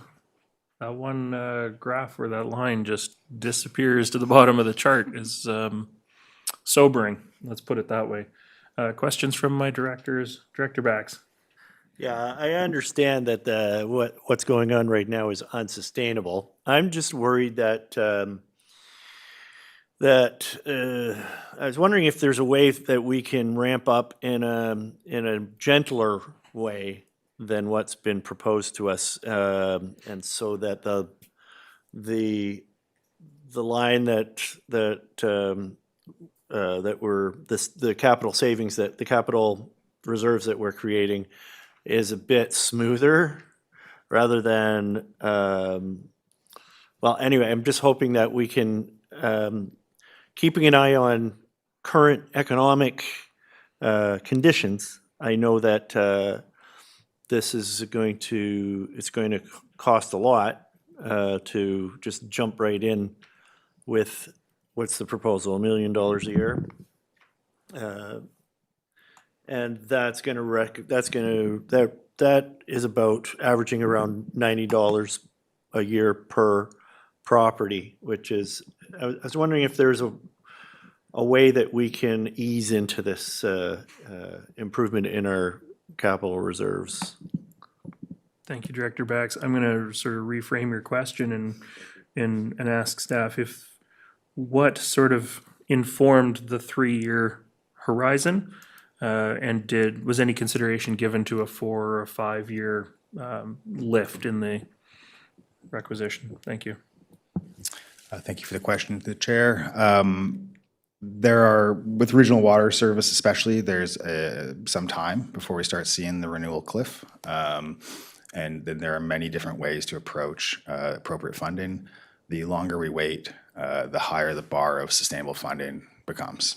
And so we presented an option of a 1-step and a 3-step, and you could explore 5, 10, 15, 20. Recognizing that your savings grow more the sooner you get them in the bank or into investments. Obviously, the sooner the better, but we do still have to, pay our water bills every year, as do our residents.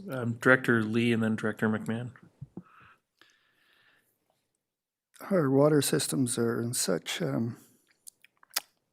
uncertain state right now that it's really hard to make a decision. We have the fire flow issue, which we haven't addressed yet. We have increased requirements for at least for water purification above what we originally designed for. Our plants kind of right now getting upgraded, probably using not taxation but grants because of requirements beyond our control. And then we look at, so I'm kind of talking about my regional water systems, but then if I think about the Chapman system, we've got new wells coming online, and I'm not sure what they mean to the total system. They're probably going to reduce our cost of upgrading because they're new, and they've got their own purification methods because they're wells. They don't require much. And we're upgrading the water lines to the towers to get the water onto the system. So the whole thing is sure in a state of flux right now. Kind of thinking that maybe a year or 2 from now we'll be able to understand our future capital requirements a whole lot better when we get some stuff stable. So I'm kind of wondering if now is the time, or if we should wait a year or two till it's clear, the whole path forward is clear. Perhaps I'm just trying to duck the the blow as well, I'm not sure. Anyways, that's my thoughts. Thank you, Director Lee. CAO? Thank you, Chair. I acknowledge that the understanding the capital renewal, which is in front of you here, which speaks to the current infrastructure requirements. And I think what some of you have mentioned is what is the future implications? And so that long-range plan or the long-range financial plan for this particular service or all services. And we are in the middle of those. And so you don't have your long-range plan for the regional water system or for North and South, which blends your current infrastructure with future demand. And so it's been mentioned several times, you don't have that in several aspects, and that's something that we're trying to work towards here at the regional district is long-range financial planning. And so I would say, as wearing my CFO hat, you don't want to, not knowing that information, it doesn't mean you don't want to move the needle towards something, because I think what you can see here is that in addition to your existing infrastructure to maintain that current infrastructure, you're going to have to pay for new infrastructure because of our supply challenges here, as well as your the way the current infrastructure is built, hence the fire flow. So this might be another option where you bring this back to staff and we start to try to build in some of those forecasts in there the best we can.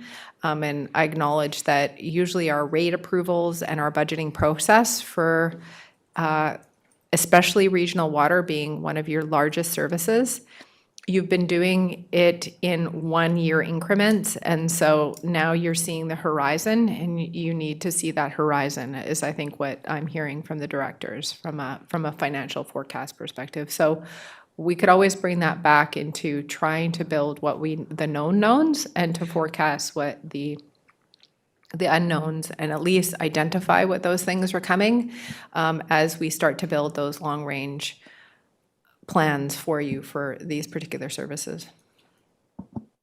Thank you. Director McMahon? Yeah, I'm usually a conservative, save money sort of person. But how much money to put aside is a really difficult question right now, especially when so many people are struggling with an affordability crisis to even live on the Sunshine Coast. We're living in times of unprecedented change in all directions. I don't think we can even really forecast where we're going to be in 10 years, never mind 50 years. It's very hard to know. But what I do know is that 65% of all the public assets in this country are owned by local government, and we collect less than 10% of the taxes. And that has been identified as absolutely unsustainable. The UBCM and FCM are both going to senior government saying, we can't do this. We cannot, and we can't support our whole water system and everything else on property taxes. We simply can't. So I do not want to overtax now in the absence of an actual real solution, which is not going to be property taxes, I don't think. I don't think we can do it. So I'm reluctant to go forward at this time, especially in the absence of the plans. I mean, we're back to building the plane while we're flying it again. But I would feel better with a clearer forecast of the major costs that are coming at us. Thanks. Thank you, Director McMahon. And just to highlight page 42, option 3, I think kind of speaks to what you're saying, which is to sort of, work on those capital plans, but it doesn't have any dollars tied to it.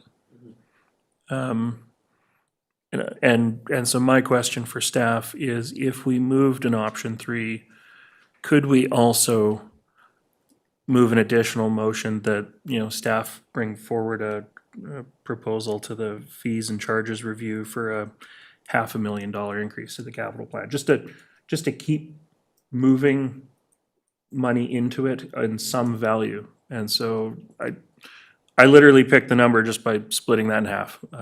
So I don't have any science behind it, but I'm just wondering if staff would be able to, work with that if we so desired.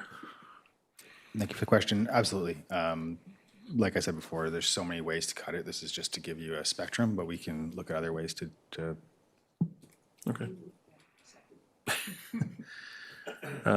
Thank you, Director McMahon. I want to see if there's any other general questions or discussion. Director Bax. Yeah, my general question is that there was mention that we are currently putting between 1% and 2% capital reserves towards this system at the moment, and I was wondering how much money that is. We should be putting between 1% and 2%. I think what I saw was that we're only doing 0.7%. Oh, I see. So we're putting Half. in, no, a third. I believe it's a third. Is it around a third? Okay. Yep. So what are we contributing to, what is that 0.7%? What's the dollar value on that? I just want to see what's currently happening and how much we should increase. CAO. Yeah, I think along that vein, that's a lot of detail that we don't have in front of you today that we would need to bring forward to bring that long-range horizon and to give some sort of sensitivity analysis into that.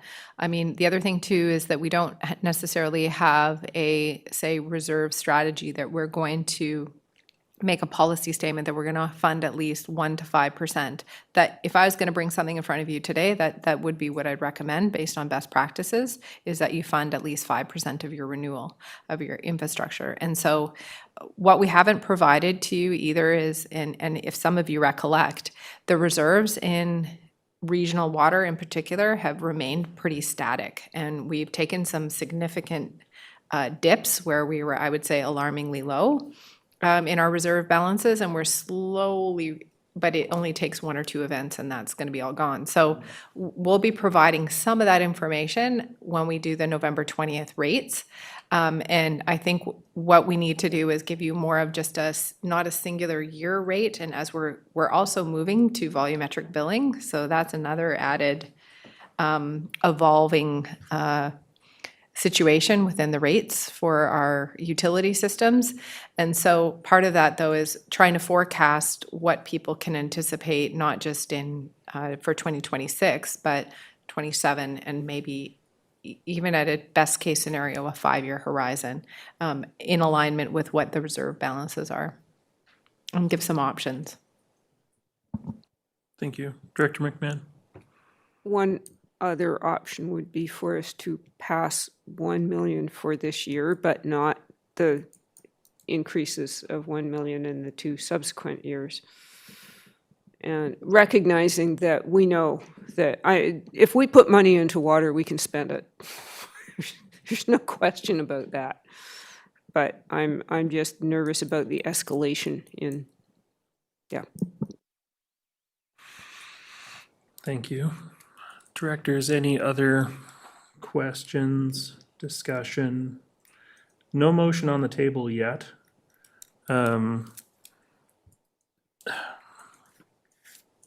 Yeah, this is a challenge for sure. All of this is challenging, and I looked at, North and South Pender, which will be next up on the agenda, and it's the same but worse because they're smaller systems. I will make a motion. This is going to be option 3 plus. So the motion would be that the Regional Water Services 50-year capital plan be finalized and brought for consideration during the 2028 budget process. And then from recommendation 2 on page 37, and that annual contributions to the capital reserves in support of implementation of this capital plan be increased by $500,000 in 2026. And that this amount be reflected in the fees and charges review for utilities at November 20th special budget committee, and further that the draft financial plan be amended accordingly. That's the motion I'm going to make. I've got a seconder for it. I know it's not ideal. trying to find that balance and understand more of where we're headed. Any discussion on that motion? Yeah, Director Gabius. Yeah, I think just a question for you, Chair.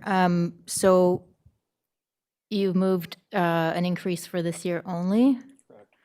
So that meaning that next year there would be another proposal? My thinking is that for 2027, staff could bring forward another proposal, either the million again or the 1.2 to compensate for shorting it this year, or some other different number depending on how the asset management plan sort of develops over the coming year.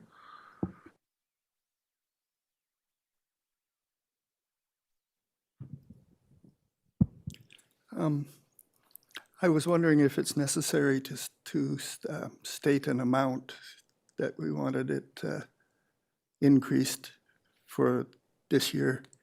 If, in fact, we should get that when we do the fees and charges and look at our capital that we have and whether it needs to be increased. And if it does need to be increased, we decide how to do that at that time, the capital reserves. Because this is just a capital reserve under a different name. The challenge, my understanding, and please correct me if I'm wrong, is my challenge is that by the time the November 20th committee meeting rolls around for rates and charges, that bylaw has to be adopted before the end of the year.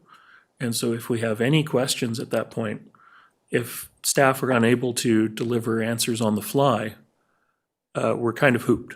And so, you know, we know what a $1 million number looks like because it's $90 per parcel. And so if we discuss at the November 20th meeting the $500,000 lift and decide, you know what, no, let's do the million, we still have that option that we can fall back on before the bylaws have to be drafted and adopted. I'm seeing some head nodding, so I hope that's clear enough. Director Lee? So you're suggesting that we're actually approving a $45 increase?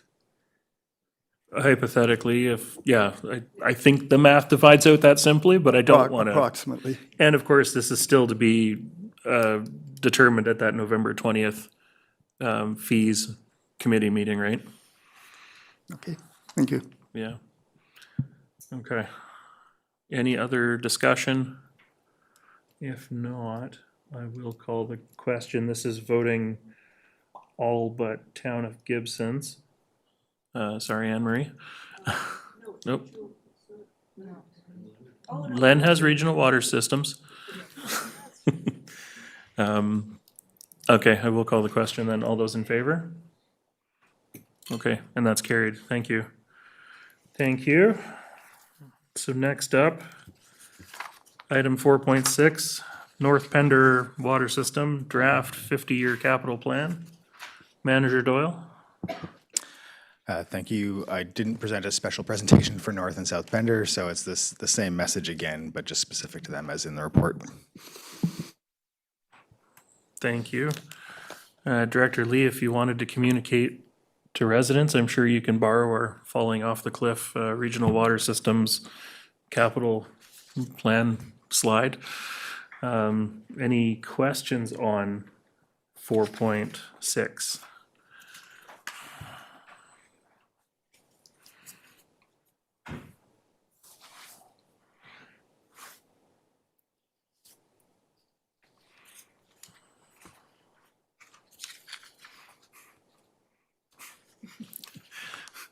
Deferring to you since it's your area, Director Lee. It's kind of like a deer in the headlights. $115 is quite a large increase, and we'll be looking at the user fees and parcel taxes as well. It's a tough road for a small system. And North Pender is already looking at could be over a $9 million increase to our plant, which is not settled yet. We're going to have to find that money somewhere. A one-year increase is not going to make any difference to that particular problem.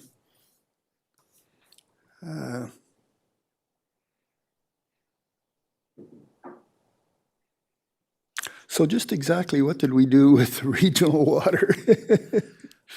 Thank you, could Director explain Lee. that to me, the logic? The way I manipulated the recommendations was basically looking, like, so if you look at recommendation 2 right now on page 66, recommendation 2 identifies a dollar amount per year in each of 3 years. And so the biggest change I really made was to, pick a different dollar amount and say for 2026. So I'm not locking in the increases for the next couple of years. We can have more discussion at a future date. It's kind of like what we did with the wastewater plants, honestly, a couple of years ago, where we locked some of them in for a 3-year cycle and some of them we continue to look at yearly. So the motion on the regional just said we're going to raise half that amount, in effect. That was on option 2. So option 3 plus 135, wait a minute.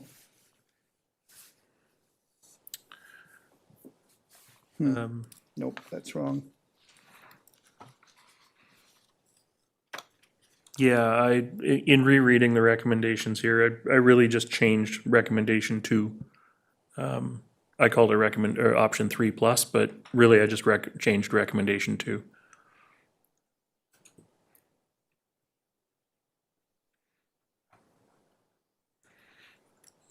So even if you did want to look at only a 1-year increase, Director Lee, you could strike 2027 and 2028 and change nothing else in the recommendations. Or if you wanted to decrease the amount as well, you could pick a different value. GM Rosenbaum? Thank you. Maybe to help the director, if the intent is to have a similar recommendation for North Pender as it was for South Pender, then the amount would be 45,000 a year, because it was 1 million over 3 each year, 1 million. So the half of that was what was recommended, was ultimately carried for regional. So it would be 45,000 per year in 2026. Yeah. Yeah, so recommendation 2, for example, could read, and that annual contributions to the capital reserves in support of implementation of this capital plan be increased by $45,000 in 2026. Yeah. Yes, I was just busy reading. You have the same numbers with the 3 and 3. Okay. That's the you'd like to make those recommendations with that change? Okay, thank you, Director Lee. Single participant service, so it is going to be all directors. Are you seconding that, Director McMahon? Sure. Okay, and then discussion? Yeah, I just wanted to point out, because there's a lot of pages in this package, that the 3 charts I found the most helpful were the asset age charts, which are on page 53 for the regional water system, 55 for North Pender, and 57 for South Pender. Thanks.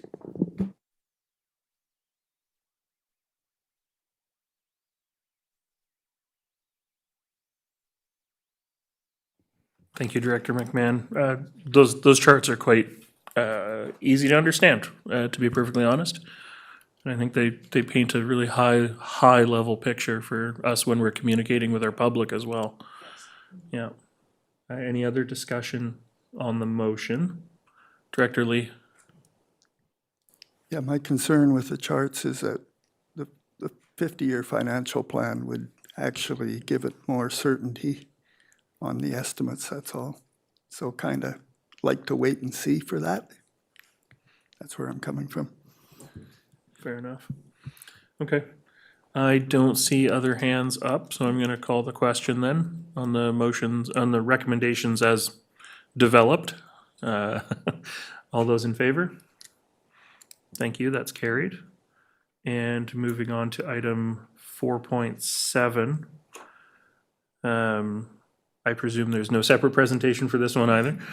But, you know, Director Lee, you know, the math here is quite simple. If you wanted to just stick with the prototypes that we did there for the other two water systems. Do you want to use your microphone? So sorry, Director Lee, you're going to, My motion would be similar to the last one, except with a different dollar value. so $100,000 $100,000 rather than 200, in 2026. yes. Okay. Do I have a seconder? Thank you, Director Stanford. Any discussion on this? If not, I will call the question. This is voting all directors as a single participant service. All those in favor? And that is carried. Thank you. Okay. Now.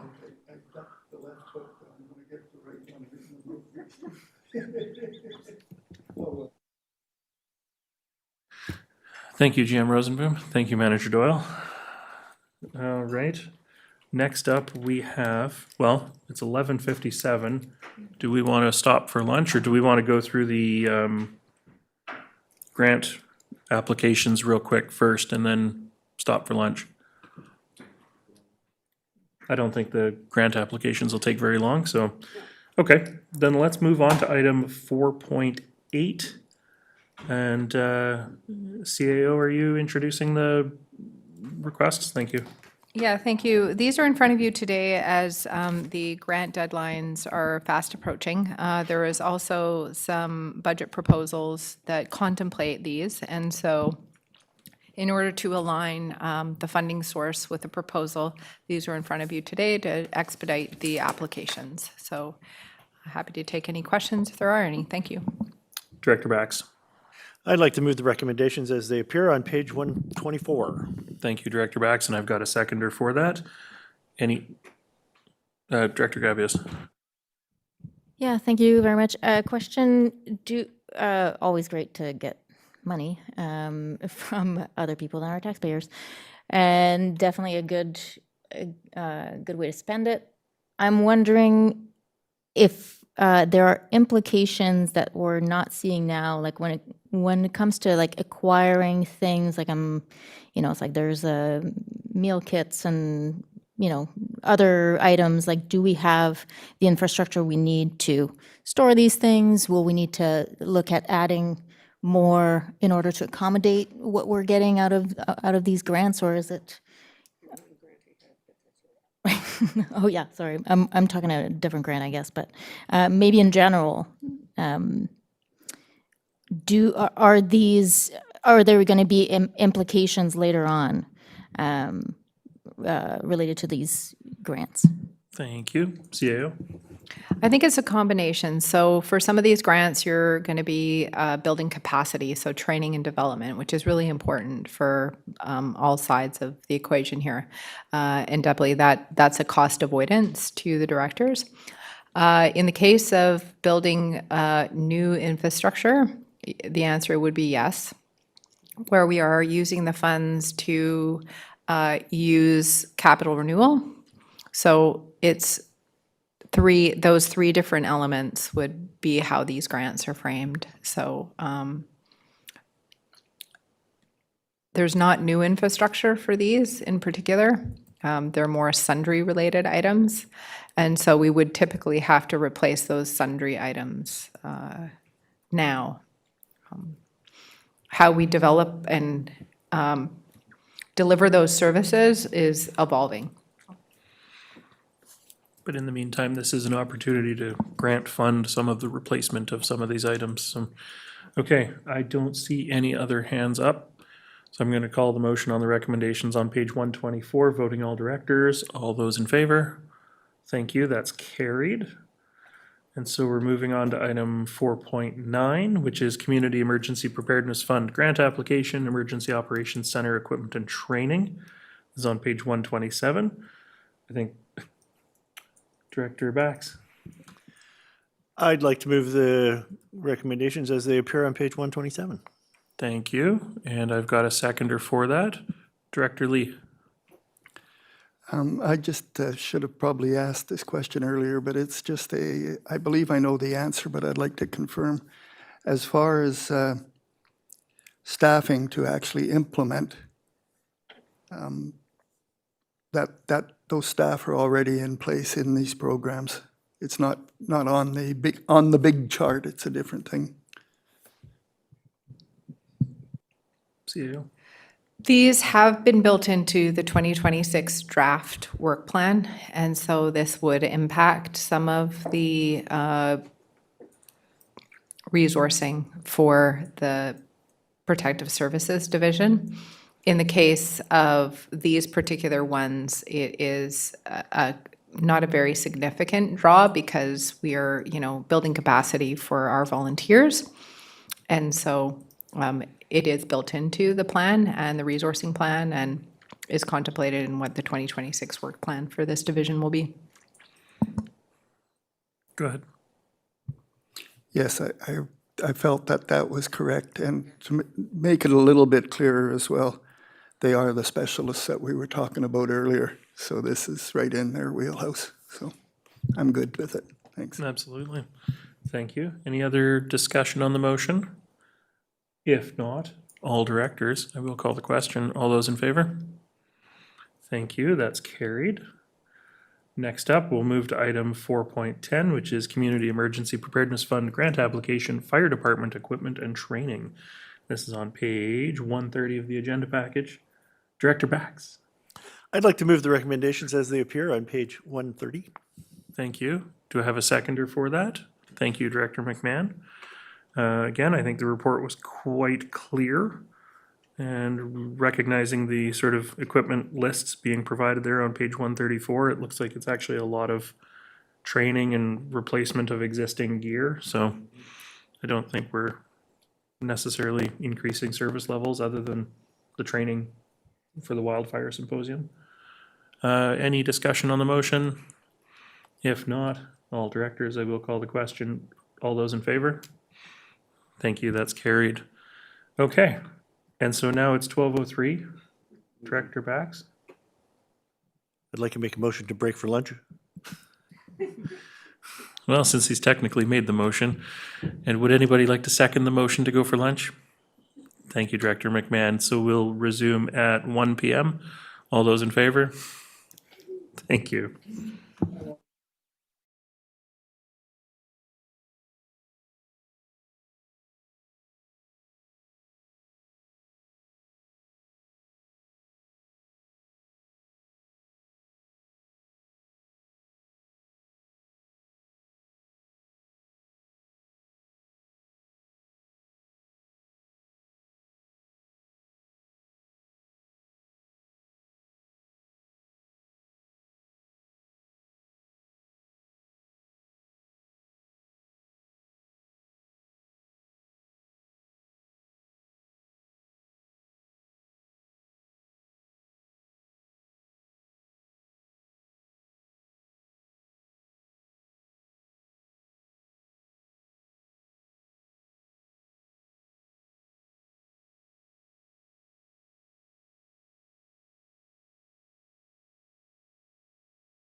of it, so.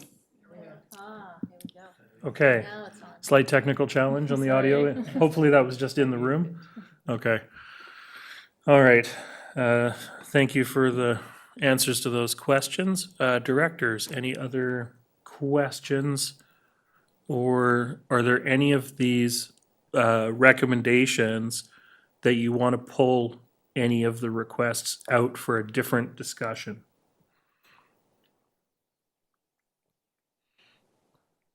If not,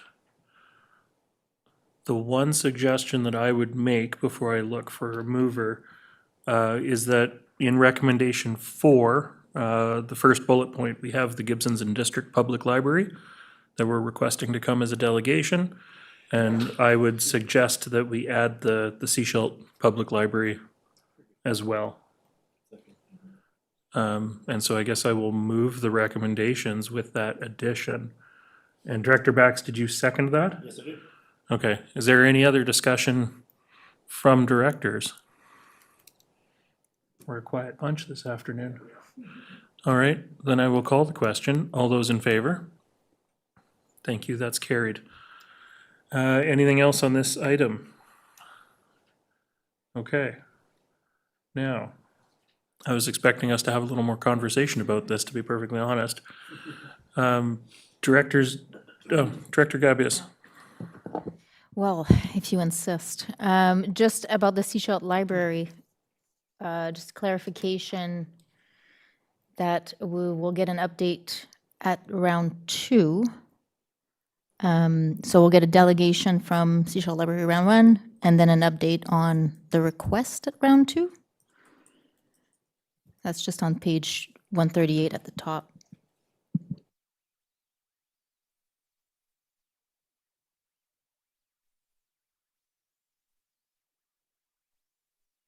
So we would have a presentation for round 2, at round 1 for both the Gibsons and for Seashell. We understand that there are some things in flux in their budget, so we haven't received like a formal presentation. So in the financial plan right now, it would be the same amount from 2025 in the budget. So in the what-if scenario, there's no contemplation for an increase for any changes to Seashell. We do know what Gibson's is, but we don't know what it is for Seashell. Yeah, thanks. I guess I'm just trying to understand if, like, at round 1, when the Seashell Library comes as a delegation, there will be an ask then, or waiting until round 2 for the ask? I think we'll have to wait to see where they're at in their process as well. Staff are going to be meeting with the Seashell Library in November, so hopefully by round 1 we'll have some information, but this could go right into round 2. Great, thank you for that answer.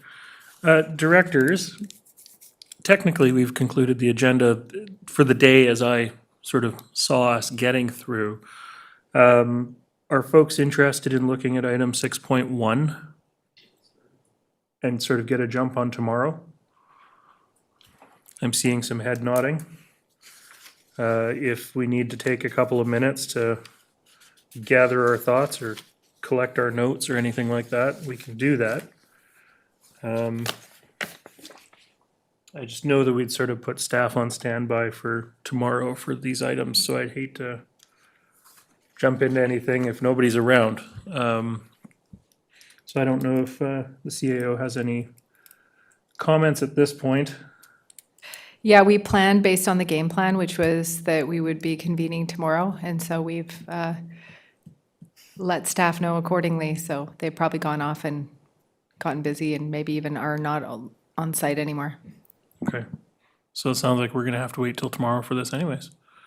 But we made really good progress today. I was hoping we'd be done by 2 o'clock, and here we are 10 after 1. So before I look for a motion to recess until tomorrow at 9:30, is there anything from directors to flag for discussion tomorrow or questions for staff before we go our separate ways for the day? Not to put anybody on the spot here, but give you all a moment. Director Lee. My community has sent us a letter saying that they'd like to work with Parks to move a portable from Madeira Park to Sarah Ray Living Heritage property, or leased from us, the RD, who leases it from SD 46. I don't know that that needs to be on our budget list or not. I'm just kind of curious. It's probably one of those things that could be done if we decide to do it, but I'd like to hear what staff think about that. CAO. I understand that that went through correspondence and might have been rerouted to or routed to the November EAS committee for discussion. I know as staff, we've been talking with SD 46, and so they too are looking to give us some response. Whether or not we have a staff report that accompany that particular item on November EAS is still to be determined. Okay, so that's soon enough to get it in the budget if it happens, so If I'm it good. requires budget work, yeah, for Yeah, sure. okay, thank you. Thank you. Director McMahon? Sorry, dialing back through everything. So the Chester Park and Chester House sustainability planning, is that different than the bridge replacement, or is that the same project? I'll have to go back and ask staff to see what the scope of each one is, so could get that prepared for tomorrow. Thank you for highlighting that for tomorrow's discussion. Alternate Director D'Andrade. Thank you. On the proposed activities is item 5, need for facility service resource, one position. So my question is, if by adding this position, there will be saving with consultants? Might be premature to be jumping into the project list, but it's a question perhaps for tomorrow to put a pin in. Yeah. I don't want to open up a ton of questions or discussion for item 6.2 because we will be spending pretty much the entire day tomorrow on item 6.2 after we're finished with our in-camera session. Yeah. I don't think, Director Bax, You said the in-camera session. Are we going to begin the morning with that? that's what it says on our cover page, Very good, thank you. 9:30. I think the intention is for anybody listening along, I think we're hoping to be done the in-camera session by 10:30-ish. Yeah, yes, not Wednesday. Okay, sure, Director McMahon. Yeah, we had the fleet management report last week, and when we get a budget proposal for that, would it show us what kind of savings that we think we would gain by having a coordinator? And so would the position pay for itself? And then, because I noticed that we get proposals that say that we're going to save money, but we never get the report back later to find out whether we actually saved any money. And so I was wondering what the process is on something like that. If we think we can gain efficiencies with a fleet coordinator, then how do we measure that? And how do we, circle back a year or two later to find out if that was the case? CAO. Those are great questions, and I think that the board can always, if you don't have it in front of you or if it isn't part of the proposal, we should be building that into the proposal, so you can always walk staff back and bring that back to round 1 or round 2. And that's the purpose of tomorrow, is if you feel like there is details that you want included in those budget proposals, that you signal to staff what it will be that you're looking for. Internally, there will be some high-level business cases, and so there should be some of that analysis available. But quantifying and reporting it back to be accountable to both the board and to the public is important. So I think we have to demonstrate how we're going to demonstrate any savings we might propose. Some proposals actually withdraw things out of the budget, so that's a one-to-one correlation. But if there's these anecdotal concepts, then I think the board is very right in so saying, look, we want to demonstrate it, give us some examples. Great. Thank you very much. I don't see any other hands up, so I think I will call for a motion to recess to 9:30 a.m. Tuesday, October 28th. Moved, seconded. All those in favor? That's carried. Thank you. Do we have any questions from online?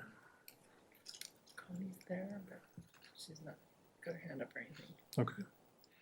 Then that's it for today. Thank you, everybody.